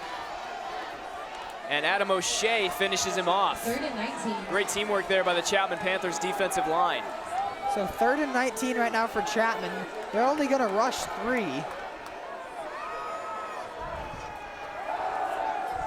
And they're still able to get pressure on Fredrickson as he rolls to his left side. Cal Lutheran sideline wanting pass interference right there, not going to get it. So great stop right there by Chapman, making this Cal Lutheran team go 3 and out. And Chris Surtsis making a nice play right there. Chapman just playing straight up cover 2 on that, covering deep, not letting anybody get behind them. Great defense there on 3rd and long, and now 3 and out here for Cal Lutheran on their first drive. That's exactly what Chapman wanted to do coming out here after allowing them to score so quickly at the end of the first half.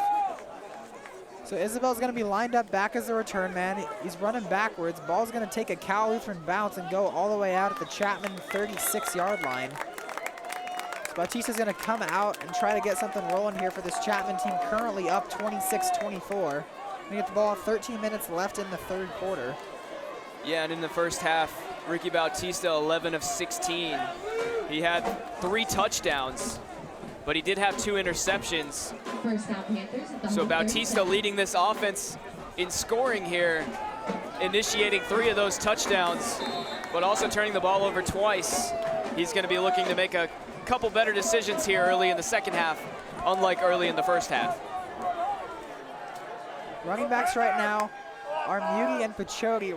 Isabel's the lone receiver. It's going to be a handoff to Muti up the middle. Muti drags 4 Kingsmen down with him after a gain of 5.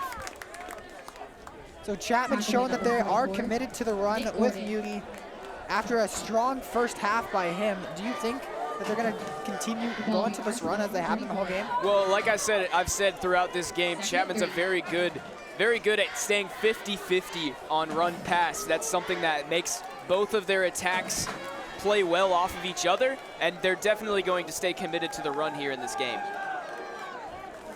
Well, it's going to be another run up the middle from Muti. This time he has nowhere to go. They're running into those gorillas that the Cal Lutheran team has on that defensive line. Joe Muti on the carry. So it's going to bring up another third down for Chapman, but in the first half that wasn't a problem as they were able to convert on 70% of their third downs. Yeah, big time third down play for Chapman's offense throughout the first half. Obviously third down important to convert on, because if you don't, you come off the field. But they've been successful so far this game and not afraid to run it on third down either. Looks like Cal Lutheran's showing pressure right now. Chapman doesn't like that, so Bautista's looking to the sideline trying to change that. It's going to be a handoff to Muti. Muti's trying to cut it up the middle after an initial run to the outside, not going to get to the first down marker. And it looks like Deep's probably going to come onto the field right now. And the referees are trying to decide where they're going to spot it here. The far side judge actually marked Muti a yard forward. Well, it's going to be an official timeout on the field for our measurements. They're going to bring the chains on the field. Since they are so close, if they're short, do you think that they're going to go for it on 4th? They're about at midfield. Deeb, a good punter, accurate punter, able to put it where he wants to. So it's really hard to tell here on 3rd and short. You're up by 2. Cal Lutheran, you just shut them down, force them to a 3 and out. But they also showed you that they can shred your defense a little bit. Scored in about 30 seconds at the end of that first half. So I'm not sure if Chapman would want to give them the ball back here just on their side of the 50. Well, it is going to be a 4th down right now, and the Chapman offense is going to remain on the field. Looks like the receivers right now are Minzade and Vacker. Muti is the running back. And Diano Pachotti in the game too. Watch for him. They really like to slide him in motion right off of that wing spot and use him as a lead blocker through a hole between the guard and the tackle. That's how they scored their final touchdown against Pomona-Pitzer to win a few weeks ago. It's going to be a handoff to Muti up the middle. There is a flag on the play. We're spotting him just about the first down marker, maybe a little past it, but there are flags on the play now. Flags pre-snap and after the snap. Chody has his helmet off right now going to the sideline. Personal foul. Don't know what's going on right now. There are 3 flags on the field right now, as the referees try to figure out what's going on. Did you catch anything? I didn't see anything that happened there pre-snap. Play. Not sure. First, offsides. Defense. Number 6. 5-yard penalty will result in a first down. We have dead ball, unsportsmanlike conduct. Number 22 off on the field. Be 15 yards. Remain first down. So they're going to call Cal Lutheran for encroachment on the defensive side. That's going to give Chapman the first down. After the play was over, Pachote took his helmet off while in the field of play. That's going to be an unsportsmanlike conduct penalty and move Chapman back 15 yards. So they are going to get the first down, and the ball is not going to be turned over on downs, but they are going to be backed up. So it's not as bad as turning over on downs, but you hate to see that your offense has to move back even further. Yeah, and it's still a 1st and 10 here, though. So if there is a time to get a penalty, that was it. It's going to be a handoff to Hunter on the left side, I should say, and he doesn't have anywhere to go.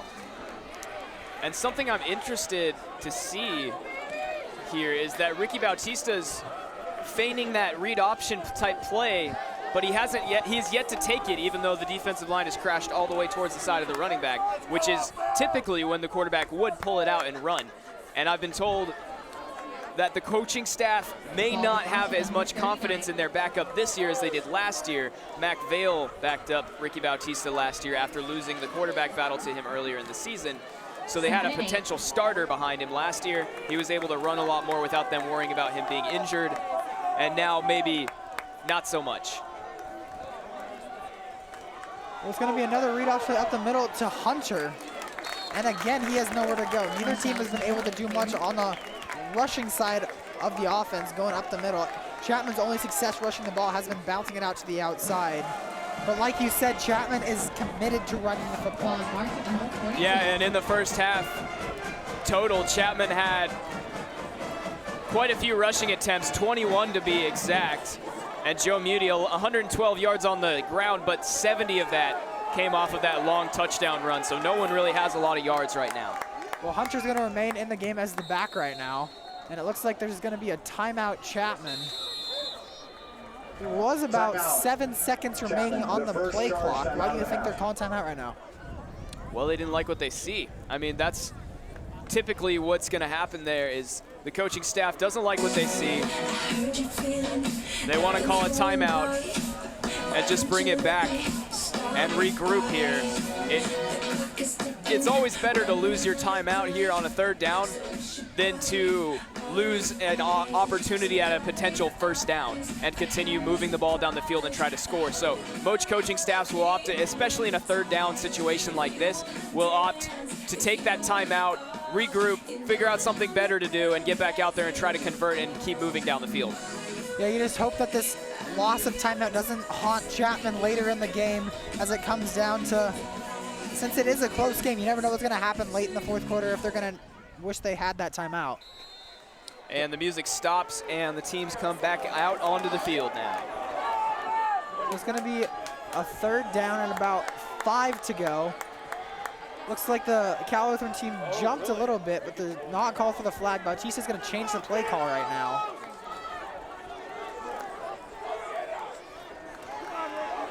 And he completes it to Muti. Muti's fighting for that 1st down, and I think he's going to get it. And that's going to be a close spot there. Going to be tough to see. Well, the referee has signaled to move the chains, and it's going to be a 1st down for Chapman. Getting back to where they were before the Pachote penalty for taking off his helmet. And something I really liked about that play right there was Ricky Bautista's ball placement on that throw. He was able to throw it to the outside shoulder of Muti, who was covered inside by a linebacker. But he's able to throw him open right there and give him a chance to keep running as he catches the ball and get that 1st down. Well, he finds a wide open Muti right now, and nobody is going to catch Muti as he catches it 20, 10, 5, touchdown Joe Muti. Another bomb thrown by Ricky Bautista, and another long touchdown for Joe Muti. And Joe Muti just gets lost there in that play on the wheel route. That was just a great play there by Chapman to get him into open field, get their guy Muti, their playmaker, so to speak, into open field. Bautista didn't really have to look many places before he sees Muti wide open on that. And Muti just able to get open on the wheel route, nobody on him. Just an obvious miscommunication there by the Cal Lutheran defense. And they've had a couple of those now on breakaway touchdown passes for Ricky Bautista. Yeah, it looks like this is at the 4th touchdown pass of the day by Ricky Bautista, as he just continues to show why he is one of the top quarterbacks in the SCIAC. him alongside Fredrickson battling it out, top two quarterbacks of the SCIAC. Like I said, we have a shootout. Chapman already has 32 points here early in the third quarter. And we expected a shootout in this game. It has been just that so far. Both quarterbacks performing at their absolute best, minus those 2 interceptions by Ricky in the first half. Since then, he's been unstoppable. Yeah, that's what happens when you have 2 quarterbacks that are so great at not turning the ball over. I mean, if you look at Fredrickson, 19 touchdowns coming into the game, only 3 interceptions. Bautista, only 1 interception coming into the game. And so we just have a battle of 2 great quarterbacks going on right now as Chapman has the lead 33-24.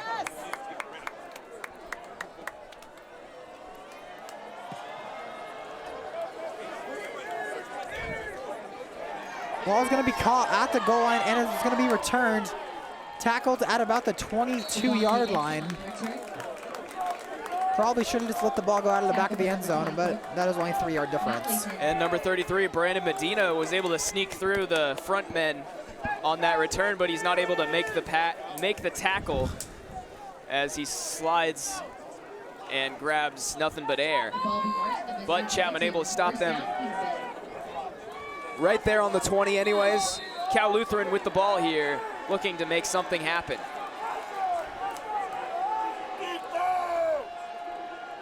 Well, Fredrickson's going to take it and immediately complete it to his man, Lacombe, again on the near sideline. Coverage on the play was by Spooner LaDuff. A big play there for Cal Lutheran. They've had a lot of those tonight. They have a great number for average yards per play this year. And yardage-wise, 9.6 yards per pass play on the year. They've been holding true to that so far in this game. Looks like we have another pass run out to the backup tight end. Tripped up right there by Chapman. That was a great tackle right there, as that play could have turned into a lot more. Keep on the great tackle. I like what Wendell O'Brien, the receiver, did right there, making a block. That's a heads-up play by him to get his tight end out into a little bit more space and get a few more yards. Well, Calhoun's going to run hurry up, and he's almost picked off right there by Chapman. It looked like Lacombe slipped a little bit on the turf, as well as the Chapman defender. And Alex Bay, a guy who was beat for a score against Redlands, almost coming up with the interception right there. And Cal Lutheran glad that he did not intercept that one down here by 9 points. So that slows the drive down of this Kingsman offense a little bit as they were driving. And Fredrickson's just looking to get something right now, but he's under pressure, scrambling right now to his left side, trying to get the first down. He is. Fumbles the ball. Let's wait to see who has it. Chapman players say they have it, and they do. It's going to be Chapman football. Lucky break right there for Chapman. And a scramble by Fredrickson right there turns into a fumble. And a first down for Chapman instead of a first down for Cal Lutheran. And you look here, he just scrambles out of the pocket, nobody open, and he finds his way through. But Austin Pica, no, excuse me, that was number 79, not number 99. Derek Hart punching the ball out, making a big play right there for the Chapman defense. And it'll be first down Panthers here, with the Chapman Panthers set up with a 1st and 10. Ricky Bautista on fire here in the first half already. That's not a good sign for the Cal Lutheran Kingsmen. Backer's gonna go in motion right now. And it looks like there's gonna be another timeout Chapman. Their second already used in the second half. Only halfway through the third quarter. And that's really, and if we take a look at Chapman's season yards this year, 8.5 yards per play total, 11.4 yards per pass attempt. That's even more than Cal Lutheran. Another high octane offense. And Chapman just has been able to open up the playbook this year, with Ricky Bautista transferring in as a junior last year, becoming more comfortable in the offense as a senior. Talking to him right before the first game of the year, he said, I know the game I know the playbook like the back of my hand now. I'm totally confident in all my receivers, and it has absolutely shown with that very high average number for pass plays for this Chapman offense. Well, he's gonna try to keep something rolling right here as his last pass attempt ended in that long touchdown reception to Joe Muti. Isabel's gonna motion to Bautista's left side. It's gonna be a handoff, fake the handoff to Muti. He's looking at Isabel. Isabel, nice job right there, keeping the feet in bounds for a first down for Chapman. And that was a great job there by Ricky Bautista, not throwing to Isabel, but throwing to a spot on the field where he wants Isabel to go. That opens up his receiver, and that allows that play to go for more, and that allows that play to go for more yards and not possibly be intercepted in man coverage. It's gonna be a handoff to Muti up the middle, and Muti is tripped up after a gain of about 5. So it may not look like much, but those 5-yard carries, they add up. They do. I mean, every time you get a 5-yard carry as a running back, that's success right there. If you're averaging more than 3, that's something that you want to see from your running backs, and Muti able to do that tonight. After the first half, he averaged 10 yards per carry. Of course, most of that was off of that 70-yard run, but he's been able to make plays all night for this Chapman offense. There's going to be another hand up to him up the middle. This time he is swallowed up at the line by the Cal Lutheran defense. So it's going to bring up a 3rd and about 5. But Chapman so far has shown that they have no problems with their 3rd down offense. And 3rd and 5, obviously a little bit longer than you would want it to be here, but Chapman, as you said, Brad, very successful on 3rd downs so far in this game. Successful on 3rd downs for the season. They've been averaging 53% on 3rd down the whole season, and they're not afraid of 3rd down. Well, they completed to Isabel after a juggled catch right there. So it's going to bring up a 4th down, little missed opportunity right there by Chapman. And Isabel wishing he could have that one back. He gets that one in his hands immediately.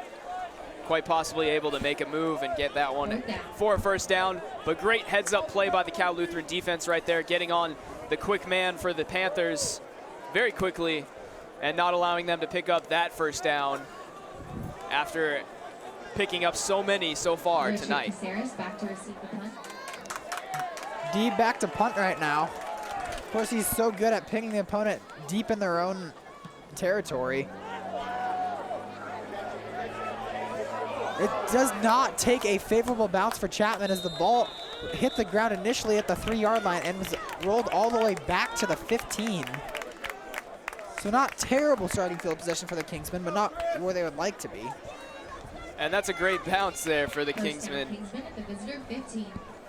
If that one rolls backwards, that coverage team by Chapman is all the way down there ready to tap it at the 1. And instead it's out at the 15.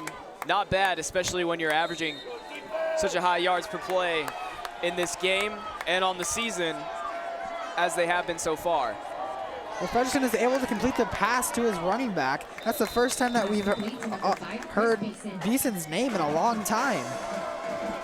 Yeah, Beeson able to get outside on that one right there. The run game not being so successful for the Cal Lutheran Kingsmen in this game.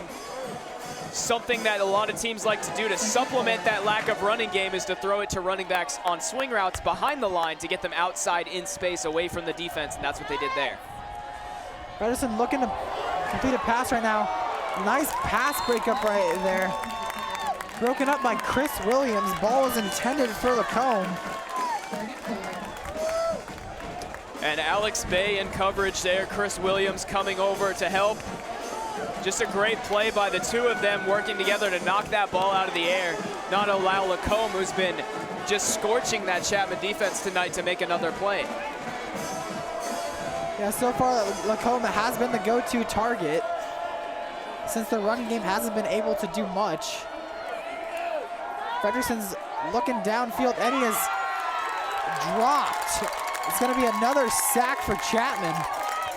I believe that Andrew Dyken was the first one there, and it's going to force a 3 and out for this Kingsman offense. And that's another 3 and out for the Kingsman offense in this half. Chapman's defense been playing extremely well so far. looks like their adjustments that they've been able to make have helped a little bit. And Fredrickson just nowhere to look. And Dyken able to just blindside him and take him down for the sack. Short kick. Hits down at the 40. And it's gonna roll all the way to midfield where it is picked up. So Chapman's gonna get great starting field position for their next drive, as their last one stalled. And that was another poor punt for Cal Lutheran. They haven't been great this year punting the football. Average yards per punt at 33. I mean, Brad, I'm pretty sure I could kick a ball 33 yards. That's still better than the Arizona Cardinals punting average, let me tell you. Now coming out onto the field, Ricky Bautista. 2 touchdown passes, 4 touchdown passes so far in this game. It's gonna be a swing pass right now to Muti, and Muti is flipped down and only gains about 2 yards. It's gonna bring up a 2nd and 8. They're just trying to create creative ways to get the ball in their playmakers' hands. And like I said earlier about the Cal Lutheran offense sending their running back out onto a swing route, that's something that a lot of teams do to get their playmakers outside away from the defense, and there's a false start by the Chapman Panthers. Number 51, Andrew Walker. Yeah, they knew it immediately. You hate to see that if you're Chapman, moving him back 5, especially because it is on 2nd down, so it's gonna bring up a 2nd and long, 2nd and about 13. But Bautista has no problem throwing it downfield. As you said, they are averaging over 10 yards per pass attempt. It's gonna be a handoff up the middle to Muti. And Muti just able to get back the lost yardage, so it's gonna bring up a 3rd and 10. And 3rd and long here for the Chapman Panthers. They've completed a few of those. Marcellus Hunter picking up one out of the backfield on a run play. That was a big play for him. Ricky Bautista completing a few. One to Mark Pacharek where he took a big hit. But last drive, the Panthers not able to pick up that 3rd down conversion as Jacob Isabel was unable to get past the defense. They're gonna motion Muti out to Bautista's left. And they're looking down at Isabel, and the pass is caught. Immediately hit, a great play call right there, using Muti as a disguise. And something that they do there by bringing Muti out on a swing route is that they force someone to have to sit low in that zone and account for Joe Muti there so that maybe they can find some type of pocket between the deep man and the shallow man there with Isabel, and they were able to right there. It's going to be a quarterback keeper this time for Bautista off the read option. He has the edge right, blocking right there by Vacker. And a late hit out of bounds going to give Chapman even more yardage. And that's an easy call there for the referee. Bautista, some good self-preservation there, jogging out of bounds, and he takes the late hit.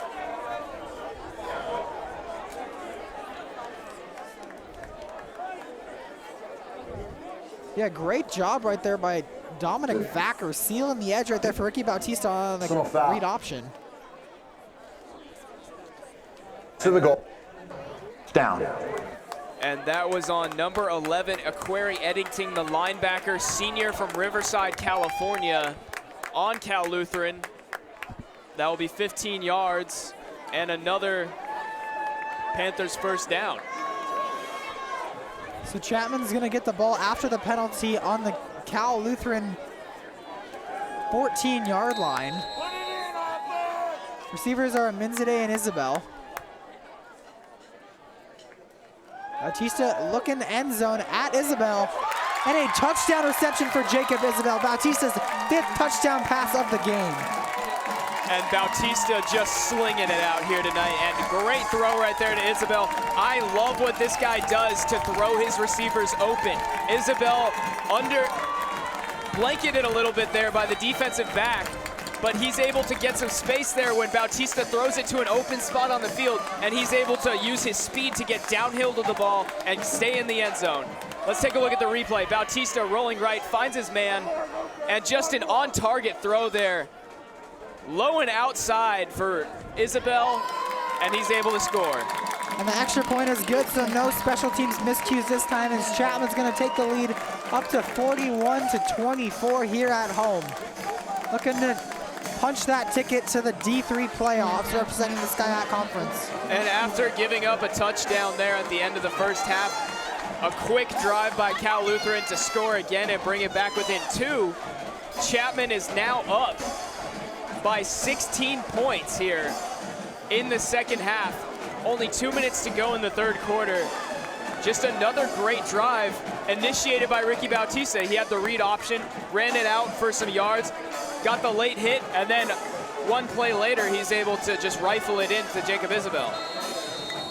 Now, of course, this Chapman offense cannot lay off the gas pedal because the Cal Lutheran team has shown that they have the quick strike ability. Looking to do so right here to answer off that Chapman score.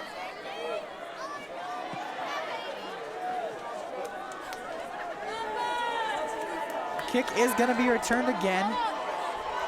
And tackled down at the 27-yard line is Devontae Dixon. And Cal Lutheran has been starting around the 30 all night long, but not able to turn that into some winning points. They've gone 3 and out a few times here in the second half. Chapman's defense looking to make that happen again, but the Cal Lutheran offense, led by Adam Fredrickson, the SCIAC's leading passer, is looking to make that change very quickly on this drive. He's going to hand it off this time, and David Carter is chasing him down, but he is actually tackled by number 44, Dylan Keefe. And great play there by Keefe with a shoestring tackle on the running back, hitting him low, making sure that he can't break the tackle and get outside. Fredrickson looking down, and nice pass breakup right there by number 42, Kurt Calameni. And Kurt Calameni, always one of the top defenders on this team. Last year, he led the team in tackles. This year, he's not far behind that total from last year. And there he is with a great pass breakup, nearly an interception there.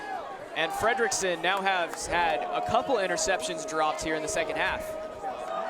You look right here, Fredrickson looking to that outside man right there. I believe that was Lacombe. Fredrickson looking downfield right now and completes the pass to Lacombe. It looks like he's going to get enough for the first down, but they might mark him just short. Looks like they are marking him just short, but the Kingsman offense is staying on the field as Pica and Dykeman check in for a short yardage right now. And Pica, we mentioned earlier, not a tall guy at 5'11", but he weighs 285. And he's in there to stuff this short yardage play.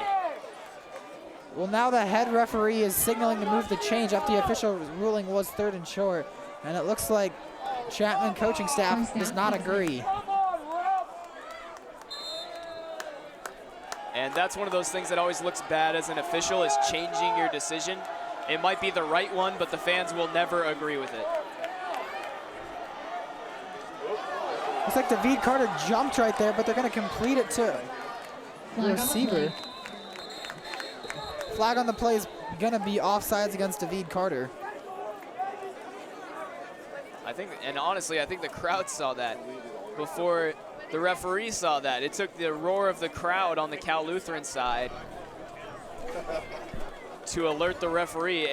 He didn't throw the flag in the air until they freaked out. Penalty, replay, first down. He almost timed that just perfectly, but just a hair too soon. Good thing he didn't jump a little bit quicker, because that would have given Cal Lutheran probably a free play. It looks like the play was already designed to go to Caceres.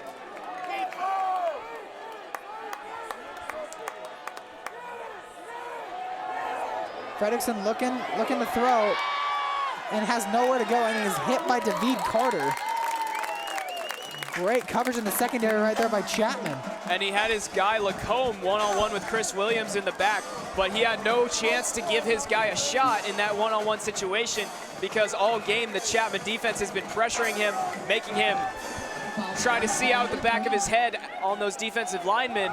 And he had a couple more seconds in the pocket there, I think, for him to throw the ball down deep, but he's just not comfortable anymore. It's going to be a delayed handoff up the middle to Beeson, and Beeson has some room. Beeson cuts it to the right side, and he is at the 20, the 10, the 5, and it's going to be a touchdown for Beeson. And the Kingsmen strike back. Chris Beeson there finding a hole, and he's making people pay right there. That was a greatly executed draw play there by Fredrickson, even going so far as to bring his arm up. And there goes Beeson squeezing through, and you can see his speed just in action right there. Two Chapman defenders actually bumping into each other trying to tackle him, but he's already gone and he's in the end zone. That's a touchdown for Cal Lutheran. On to attempt the extra point right now is actually Morgan Salwetzel, and she is 2 for 2 on extra points so far tonight. Like we said earlier in the broadcast, she is the first female football player in SCIAC.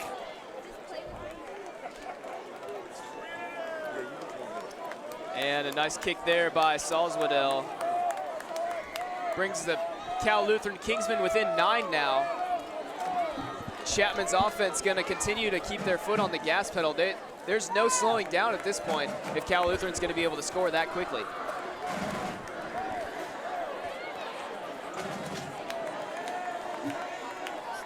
So there's 17 seconds left on the clock, so this is pretty much the end of our third quarter right now. Chapman's looking to not even run up the score. They just got to keep their foot on the gas pedal. You wouldn't expect having scored 40 points in the third quarter and still be in the game. Yeah, we expected, as we've said before, we expected this to be a shootout, and we've been getting that so far. And a nice squib kick there from Cal Lutheran towards the open part of the Chapman return formation. Well, it's still going to be picked up by Hunter, and Hunter is able to dance his way to the 30-yard line to give Chapman decent starting field position. And Ben Bruce getting into a scuffle there with number 1 on the Kingsmen. That was Matt Yonkers, junior wide receiver.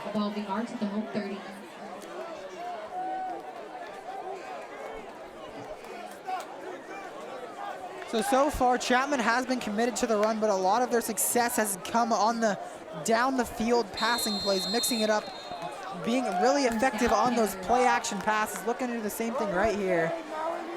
Bautista actually comes into the game empty set. Oh, excuse me, now we have Marcellus Hunter coming into the game. Originally, Bautista had their empty set. He motions Isabel, fakes the handoff to him, and goes to Hunter. Hunter trying to get to the outside. Is able to shake one defender, but is immediately hit after that. And this is going to bring an end to our third quarter here. So as they take a break, so will we on the Chapman Sports Broadcast Network. Tune in for the fourth quarter.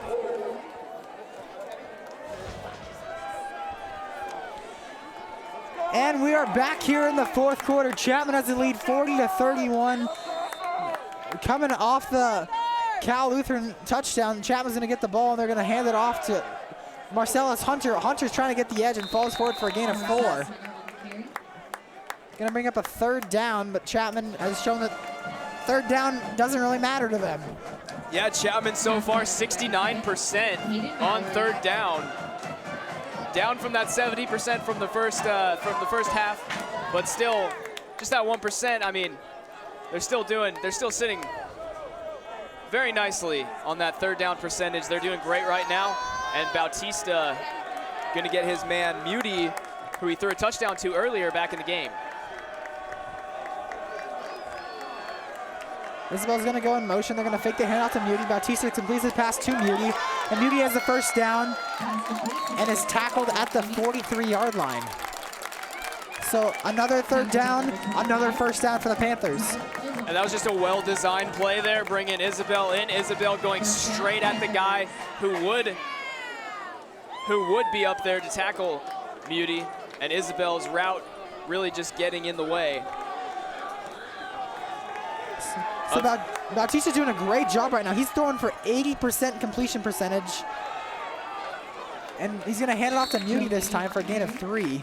Yeah, 80%. Those 2 picks early, we said that he needs to have just a short memory, and he's had just that here in the second half of this game, and really since those first couple drives of the first half. Bautista, 5 touchdowns tonight. Looking to get another SCIAC Player of the Week award, D3 Team 1 of the Week 2 weeks ago. Low pass completes it to Isabel. Isabel's just trying to fight for some yardage. Legs are still going, and Isabel gets the first down. Great second effort right there by Jacob Isabel, fighting for that first down, and he's gonna get it. And Isabel, not a big guy, 5'8", but he does weigh 180. He's got some legs on him, and he showed them right there, just charging forward for that first down, churning, churning, churning.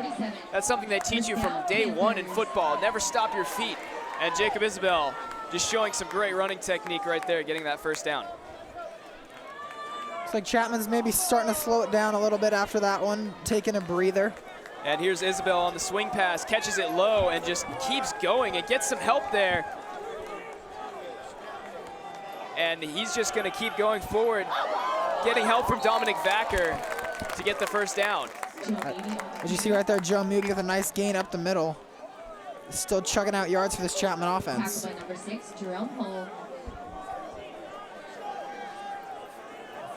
So Chapman's offense is completely rolling right now, starting this fourth quarter, going to Isabel and Muti so far.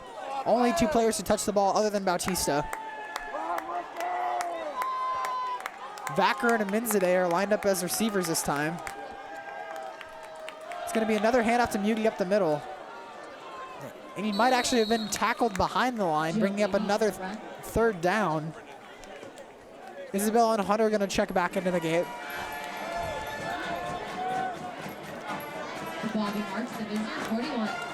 It's going to bring up a 3rd and 4.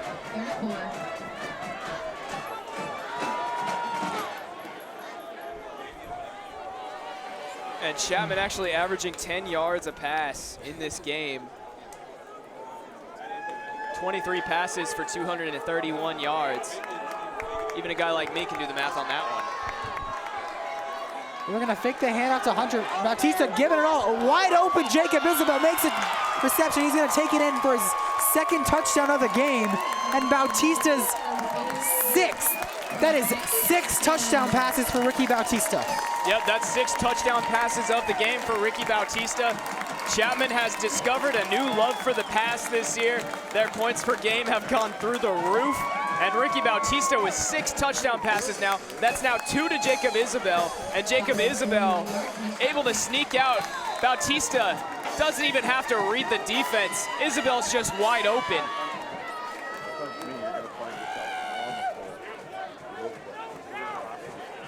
And no special teams miscues this time as the extra point is good, and Chapman's going to take their lead up back to 16. But like we said earlier, they cannot take their foot off the gas pedal. Yeah, Chapman going to have to keep rolling here and hope their defense can slow down Cal Lutheran here in the 4th quarter. They haven't been able to so far. Cal Lutheran, some big plays even after some 3 and outs, not becoming discouraged and able to score and stay in this game. What I really liked about that drive though, Brad, they really sucked in that defense on those run plays. They ran it, they ran it, they ran it, and they threw it short. And then all of a sudden, they fake a handoff on 3rd and short, and Isabel is wide open with a few steps on the safety down deep. They're like that deep sea fish with the light that hangs from its forehead. Anglerfish. The anglerfish, yeah. They suck the defense in, and then they get them. Well, Chapman offense looking like anglerfish right now with the trio of Bautista, Isabel, and Muti. Absolutely, the anglerfish have been lights out.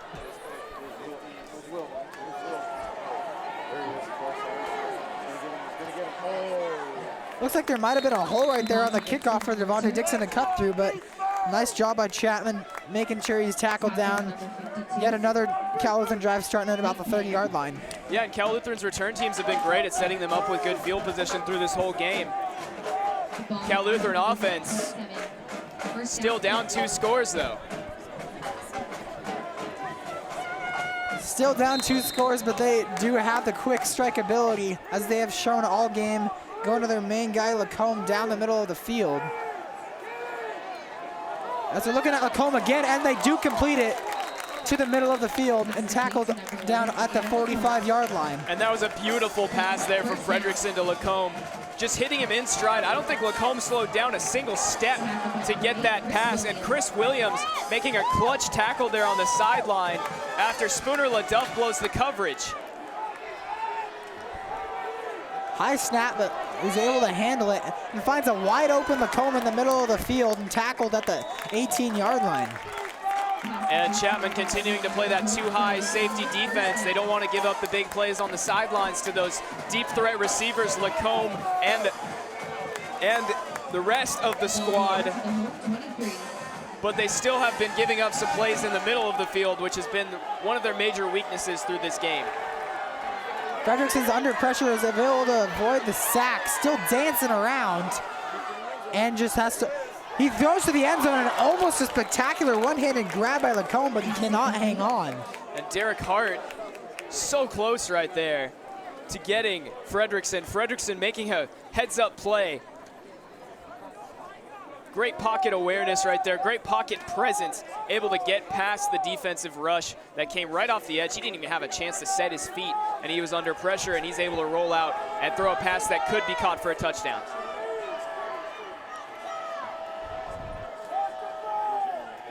And Fredrickson, another pass, pressured by Dyken, but finds a receiver.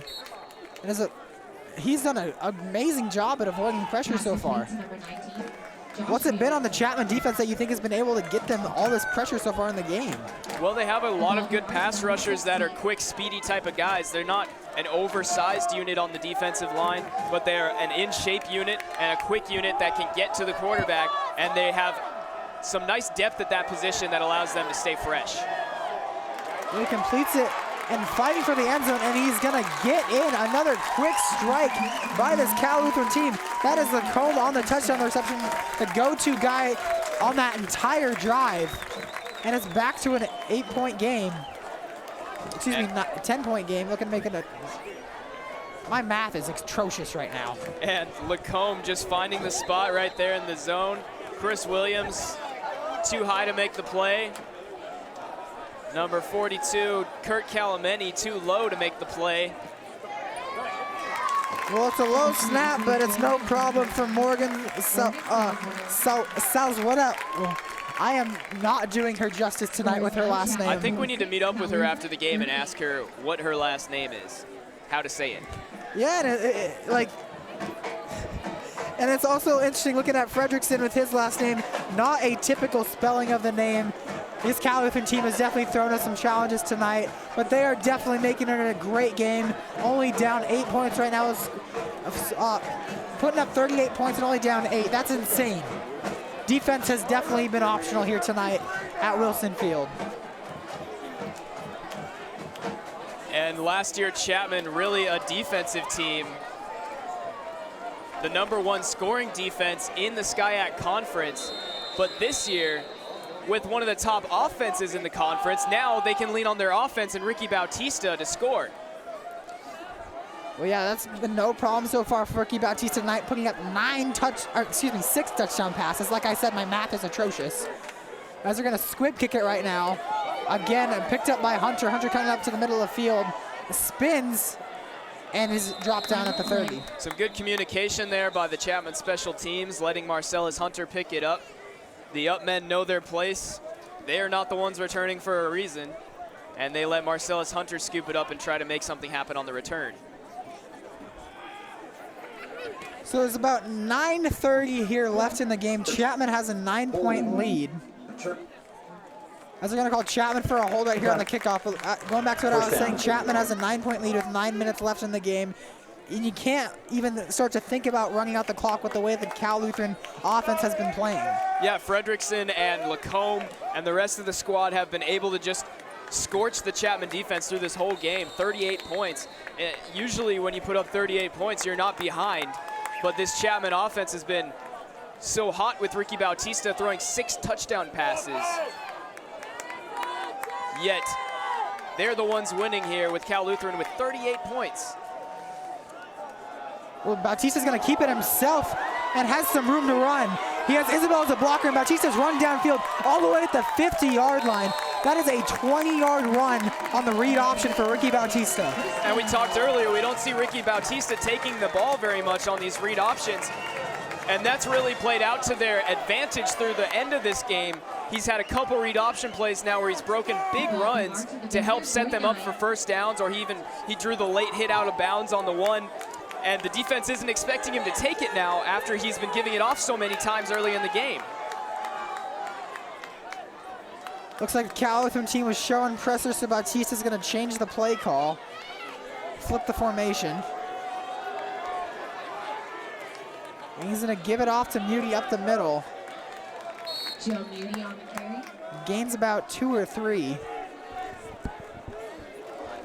And just positive yards. That's all you want on first downs. You do not want to lose it. And there you go right there. Ricky Bautista with 1 juke move and 2 juke moves and getting out into the open and then just going out of bounds when he knows he has nowhere else to go. You saw Quarry Eddington. He hit Bautista out of bounds, but he completely ignored Bautista inbounds right there on the fake handoff to Joe Muty, as Ricky Bautista opts to pull it and run. This time he's not going to pull it and give it off to Muty. And again, doesn't get much, but it is positive yardage, bringing up another 3rd down. And these long drives where you get to third and medium, 3rd and short constantly have played out to the Chapman Panthers' advantage in this game. They've been great on 3rd down so far, and it's been able to give them these long drives that allow them to sustain this lead, as well as wasting time off the clock. Yeah, wasting time. They've already taken about 2 minutes off this clock right now, only moving about 20 yards. Bautista has time to throw right now, but he's scrambling. And there is a flag on the play. Bautista's slow to get up, but he does. Bautista was in between the tackles on that play, trying to get the ball out of his hands in order to prevent that sack. And the referees are going to decide whether there was a receiver in the area or not. Holding, offense number 63. The penalty declined, 4th down. Well, they're actually going to get Chapman for a hold right there, as you just heard. So it's going to bring out Deeb to punt. And Cal Lutheran offense looking to strike right now. But since it is a 9-point game, they still can't even tie the game. Of course, it would be a 11-point game if Chapman had made those earlier 2 extra points. And regardless, Cal Lutheran going to have to score on this next drive if they want to keep this close. High snap, but Deeb is able to handle it. And it's going to be fair caught at about the 10-yard line. And Richard Caceres right there doing his best to make sure that he doesn't muff that one. Coming close, had to go down on a knee actually to catch it. But that was a good play by him, fair catching that and making sure he's going to hold on to it. Instead of letting it go into the end zone, if he had done that, he had Chapman defenders all around him that may have been able to keep it out of the end zone and hit his offense real deep and make it hard for them to climb out of this 9-point hole. 8-point hole, excuse me. Fredrickson's going to do a quick screen pass, and it is dropped. So not the start to this drive that the Cal Lutheran offense was looking for. So far, all they've gone to in the second half is Lacombe, and we have an injured Panther on the play. I believe that is David Carter. Not sure. Carter. Trainer's coming out. Can't quite tell what's going on. They're holding his left knee, his left leg. He's got it pulled up towards his body. Hopefully for his sake, that is not a knee injury. Those are always rough. And it looks like she's massaging his calf. That could be just a cramp, and they might be getting David Carter back in this game sooner than later. Just get some salt pills in him, some water, and he'll be all right. Well, he's back on his own power and probably wants to stay in the game right now. Of course, everyone would want to in this situation, fighting for a playoff spot.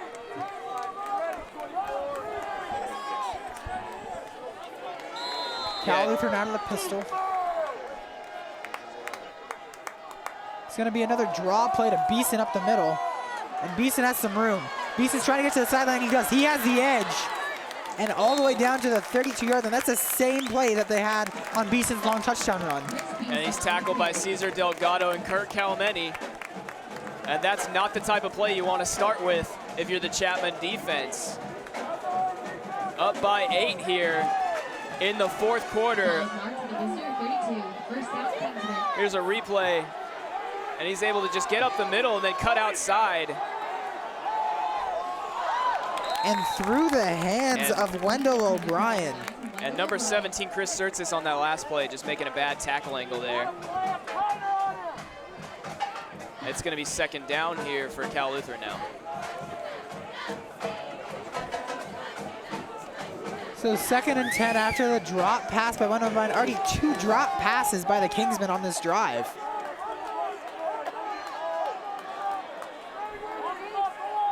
Fredrickson looking to his right side, looking downfield, and is just going to check it down to Beeson. Beeson has some room. Beeson gets enough for the first down, tackled all the way down to the 45-yard line. And that's something that being able to have so much success throwing deep has helped the Panthers out with so far in this game, is that they have to kind of abandon that hard, flat defense in order to cover deep. So, and then these running backs are sneaking out and able to get some yards. Well, there's a delayed handoff right there to the backup running back. Beeson not in the game right now, taking a rest after that long pass play. Clements was the one that got the rush. Clements is going to remain in the game.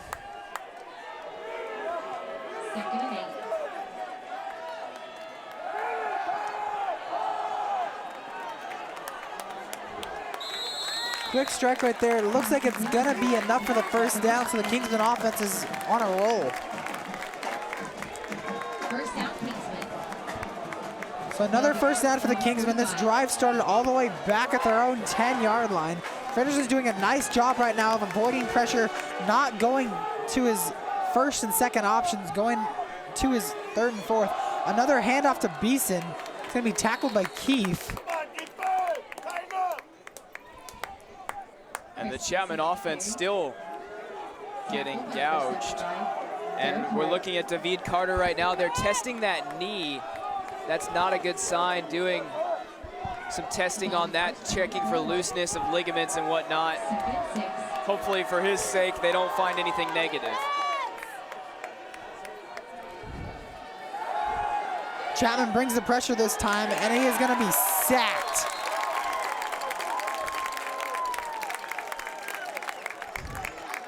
So Chapman not able to get home on Fredrickson so far on this drive until now. Sacked by number 31. About time, as Chapman's defense was giving up a lot of big plays to this Kingman offense. And Fredrickson over on the left side of the field couldn't find anybody open. Kurt Calameni actually flying out with the inside receiver and then making contact with number 17 coming across, and really just Fredrickson had no time at all. Ferguson doesn't have time this time. He's rolling out to his right, looking downfield, and another drop by the Kingsmen. Their third of the drive. And on third down, so lucky break for Chapman right there. That catch would have been enough for the first down, but instead they're gonna have to punt. And that was Keshawn Sanders right there with the drop. That is going to be something that will haunt this Cal Lutheran team for the rest of this game. That drive was off and rolling, and Fredrickson able to scramble and find an open man, and he drops it.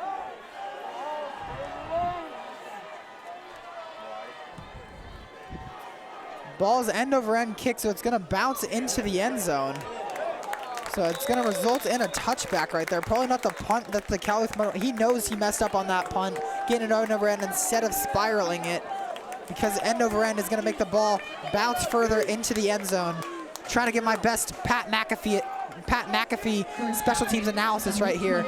But anyway, it's going to result in the touchback for Chapman. And regardless of how that was punted, I'm really disappointed in how Matt Yonkers was coming down. Isabel waved for the fair catch, and he just stopped. And that ball bounced for a few seconds before it went into the end zone. He could have made an effort to keep that one from going into the end zone. It's going to be a handoff to Muti this time. There's going to be a flag on the play in the area of holding. This Chapman's trying to run right now. Interesting that they're going to the sideline. Because you might want to think holding. That they consider Offense number 22. 10-yard penalty remains, first down. So it is going to be a holding penalty, backing Chapman up 10 yards, but the good thing is that the penalty occurred on first down. So you're going to have 3 opportunities to get that 20 yards. And here Joe Muti just breaking outside, got a lead blocker, and heads-up play made there by Ty Lozano, the leading tackler for the Cal Lutheran Kingsmen, and actually one of the leading tacklers in SCIAC. Do you like that strategy, running it to the outside when you're trying to waste clock? As long as you're able to stay in bounds, of course. I mean, you really just have to do things that get you yards. With this Cal Lutheran offense is only down by 1 score pending a 2-point conversion right now. So the Chapman offense is really just trying to move the ball down the field and score by any means necessary. Well, Cal Lutheran is going to take a timeout, their first of the half. There's about 3:50 here left in the game. Chapman has the 8-point lead, backed up at their own 10.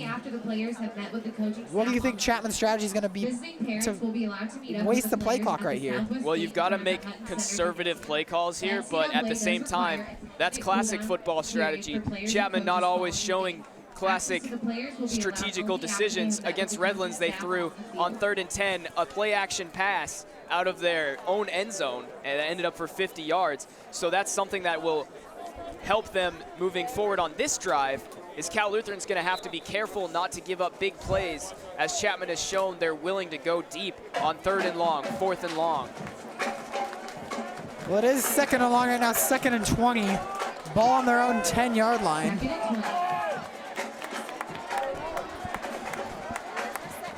Bautista's been on fire this game, so that might be an option.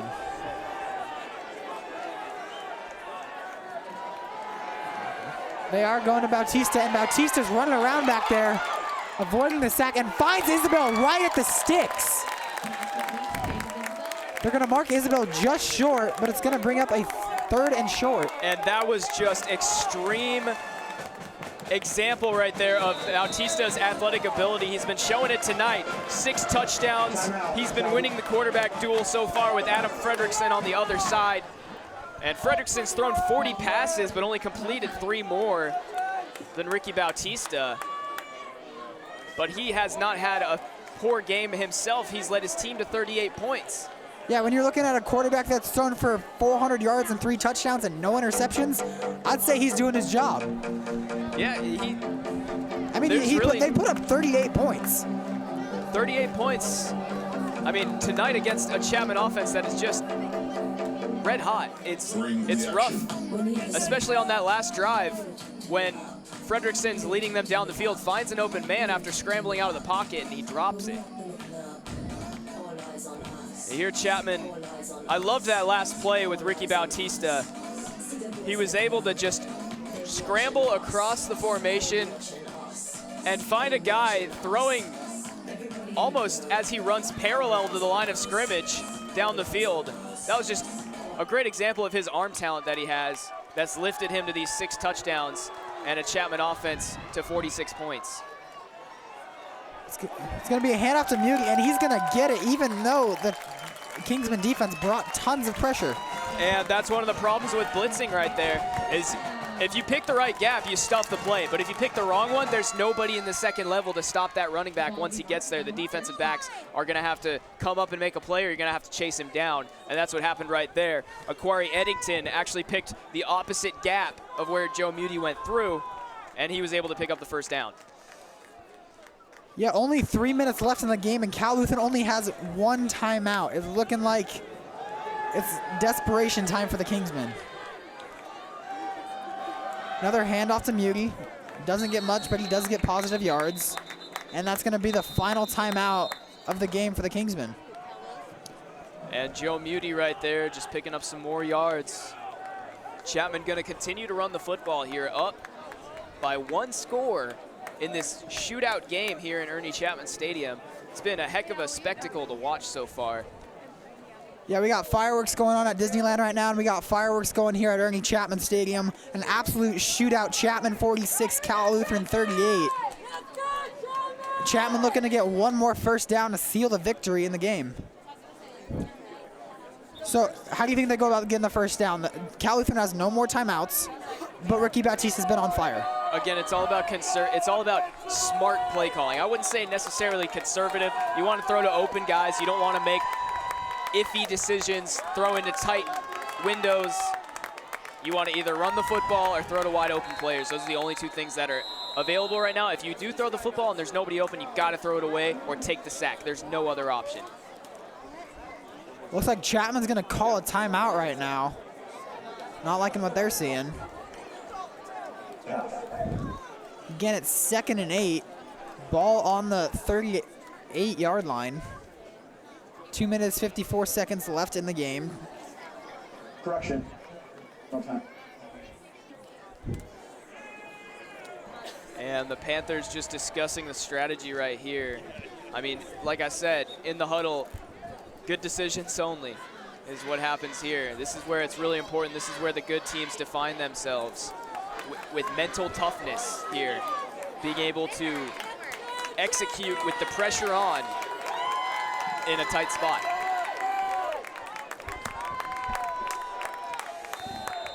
Receivers are Isabella and Vacker. Muty's going to be the running back. Do you think they hand it off? We shall see. It's going to be a handoff to Isabel on the sweep. And Isabel isn't able to get anything. And that's a play the Panthers like to run a lot. It's also one of those setup type plays that I've been talking about in this game. One of those anglerfish type plays. They send Isabel in motion on that, and they hand it off to him or they hand it off to Muty. And in the past, what they've done is they send Isabel in motion. They don't hand it off to him. They fake it to Muty, and then Muty sneaks out on a wheel route. So watch out for that play here on 3rd or maybe even 4th down if they have to go for it.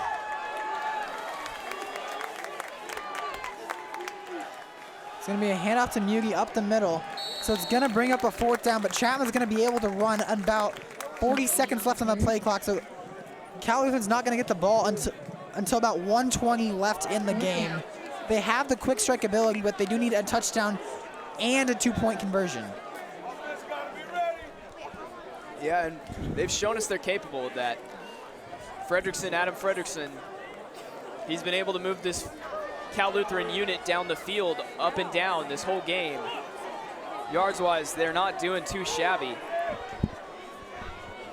But Chapman just owns the time of possession and the scoreboard right now. Well, Deeb's trying to pin him deep right now. Great kick. Caught all the way back at the 10-yard line. And he dancing around and brought out at the 20. So decent return by Caceres. Chapman wanted an illegal block in the back, but did not get it. And we've got a Cal Lutheran player who is injured on that same questionable block. You know, we weren't really close enough. It's hard to tell a lot of the times on those plays whether it was just a good block or maybe something illegal going on. The referees didn't seem to think so. So we'll default to their judgment on this one. Matchup to watch at the far sideline. So Fredrickson's right side, you have a one-on-one matchup between Lacombe and Spooner LaDuff. Looking that way, almost picked off. Almost picked off by Chris Williams as Lacombe had a lane.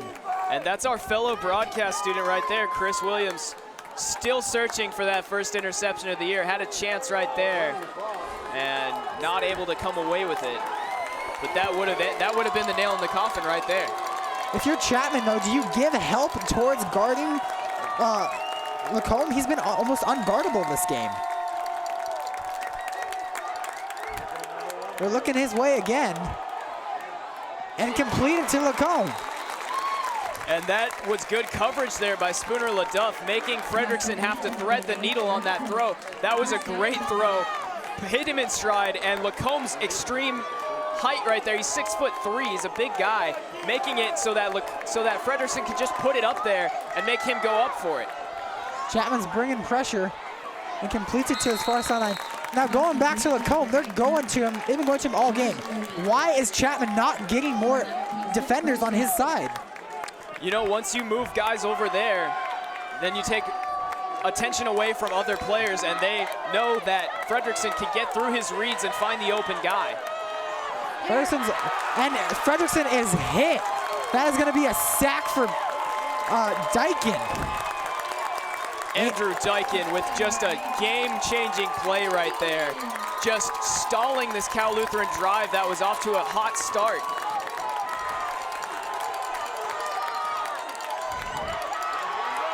Frederickson's rolling around to his right side. Pressure is brought. He's being chased by Dykin. He's going to have to take the loss right there. But the good thing was he was able to stay on his feet and get in bounds to stop the play clock. So there's 31 seconds remaining in the game. 3rd and long.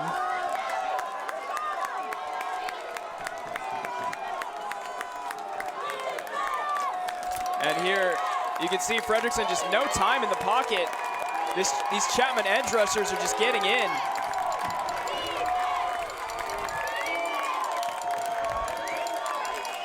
So Frederickson's looking to make something happen right now, rolling to his opposite. He's gonna have to throw across his body and picked off. Picked off by Chapman on the return. That was number 4, Lincoln Feltoli. So it's number 4, not Ricky Bautista, coming in clutch for the Chapman defense, sealing the victory for this Panther team. And it was the 2 number 4s tonight for those Chapman Panthers. Ricky Bautista with the 6 touchdown passes, and Lincoln Feltoli with the awesome interception right there. We saw Chapman drop one earlier on this drive. Not going to be denied on this one. Frederickson rolling to his opposite side, and Feltoli just coming underneath the receiver from another spot on the field. And Bautista just going to take the victory knee right here. So Chapman is gonna get the win and improve to 5-0 in SCIAC play and officially enter their ticket into the Division III playoffs as Chapman continues to roll. That's 5 in a row. That's 5 in a row in SCIAC, and that's where the real games matter here in college football. You win your conference, you have a shot at the title. And that's what Chapman is going after right now. 6 touchdown passes from their guy, Ricky Bautista, their senior quarterback. And they seal it with an interception there. So final score here at Ernie Chapman Stadium is Chapman 46, Cal Lutheran 38. I'm Brad Benson alongside Tim Wolf. We're gonna take a short break. Make sure to stay tuned for our post-game show. Okay, so I think it was a trifecta tonight. NCAA does require a 10-minute Dodgers. cool-off period for players and coaches.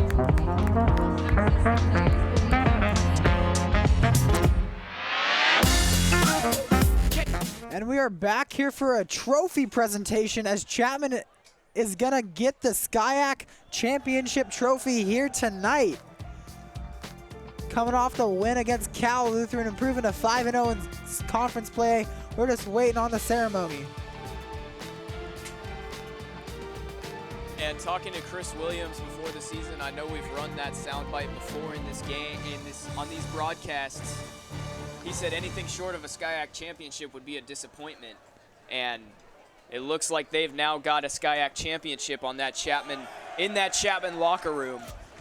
And they will now set their sights on winning their last game of the season and then moving on to the Division III tournament.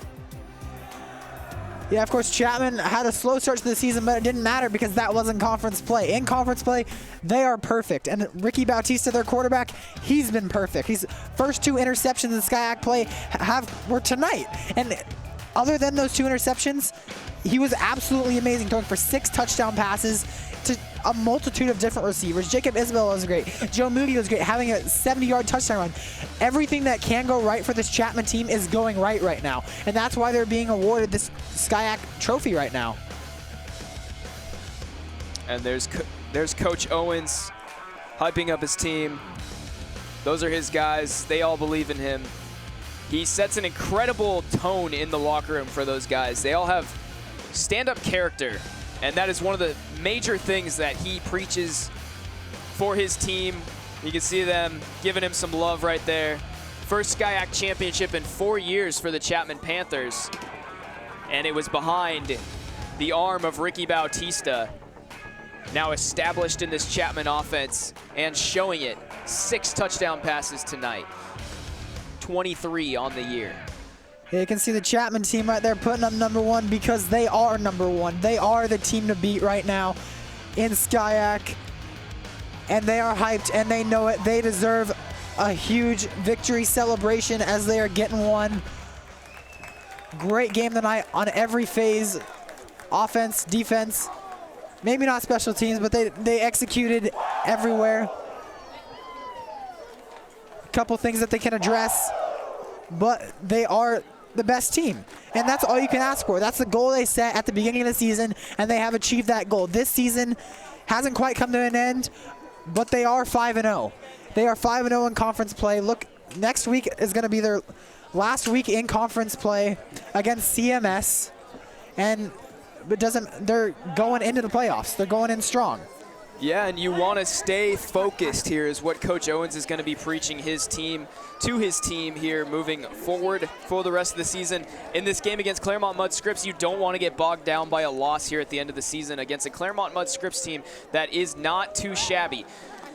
They're going to have to stay focused. They're going to have to keep moving forward strong, and they want to go into that D3 tournament on a very high note. So they're going to have to get this victory here at the end of the season. Yeah, officially one more game left on the regular season schedule, and then it's a whole new season.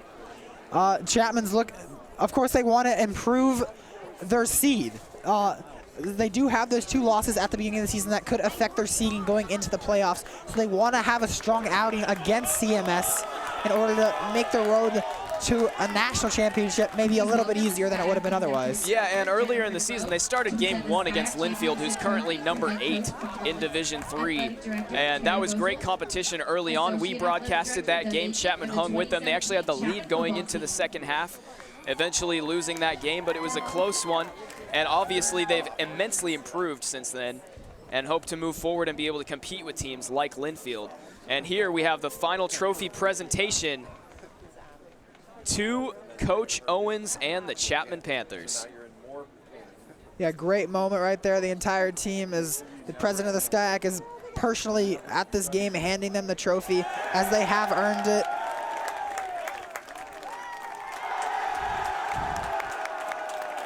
And just pure elation in that huddle right now. You can see some of the guys with tears in their eyes. They've been waiting their entire Chapman careers for this moment. And the best part about this moment is this is not the end of the road. There's still more to go. They still have more competition to fight through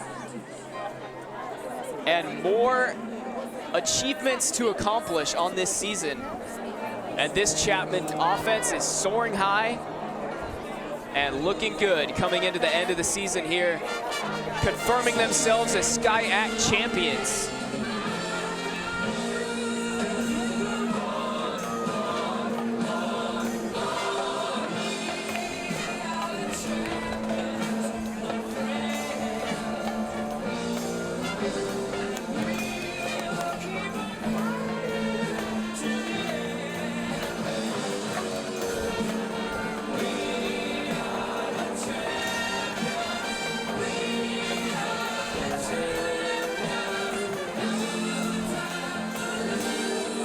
They're playing We Are the Champions here at Ernie Chapman Stadium, rightfully so, because Chapman is the champions of the SCIAC Conference.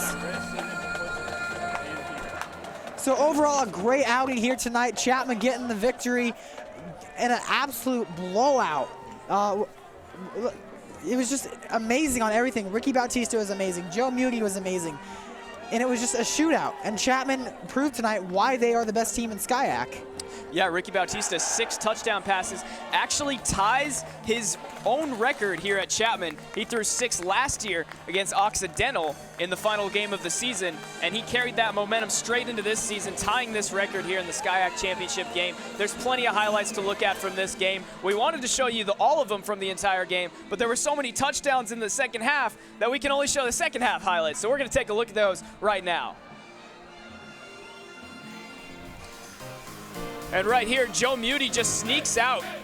First score of the half for the Chapman Panthers. He's going to get in on the wheel route for a touchdown from Ricky Bautista. Speaking of Ricky Bautista, here he is with another one, leading Jacob Isabel into open space for a touchdown. And Cal Lutheran wasn't done yet. Chris Beeson bounces outside, makes people miss. Actually has 2 Chapman defenders bumping into each other. He's so fast, and he gets in. And then right here, Ricky Bautista going deep. Nice view from our field cam right there to Jacob Isabel. Jacob Isabel into the end zone, continuing his great connection with Ricky Bautista. But Cal Lutheran wasn't laying down. There's a great one to Aaron Lacombe right there. Ricky Bautista makes 1 move, makes 2 juke moves. He's running down the field, showing his versatility as a player. Gets down, runs out of bounds. That was a big one for the Panthers. And then in the 4th quarter, Ricky Bautista, that was the first half. Mark Pachorik in for a touchdown. And it is a SCIAC Championship for the Chapman Panthers. You can see all of them there, including Hunter Spriggs. He is a teammate of theirs fighting leukemia, and he stays with the team. And he's happy about that SCIAC Championship. There's nothing better that they can give him right now. And final team comparison, Chapman wins the first down battle, lost the Nets passing yards battle, but they won the touchdown pass battle. 6 touchdown passes for Ricky Bautista tonight. Rushing yards, they had more, they had less penalties, and they owned the time of possession. There was nothing more that they could have done tonight. They win this one, 46-38, Chapman. Well, we're going to be here right back here next week on Chapman Sports Broadcast Network as Chapman takes on the visiting CMS team, and it's going to be another great one. Here we have the #1 team in SCIAC. You want to watch them. It's going to be a great game. From Brad Benson, Tim Wolf, alongside everyone here at the Chapman Sports Broadcast Network, thank you so much for tuning in. We'll be back next week.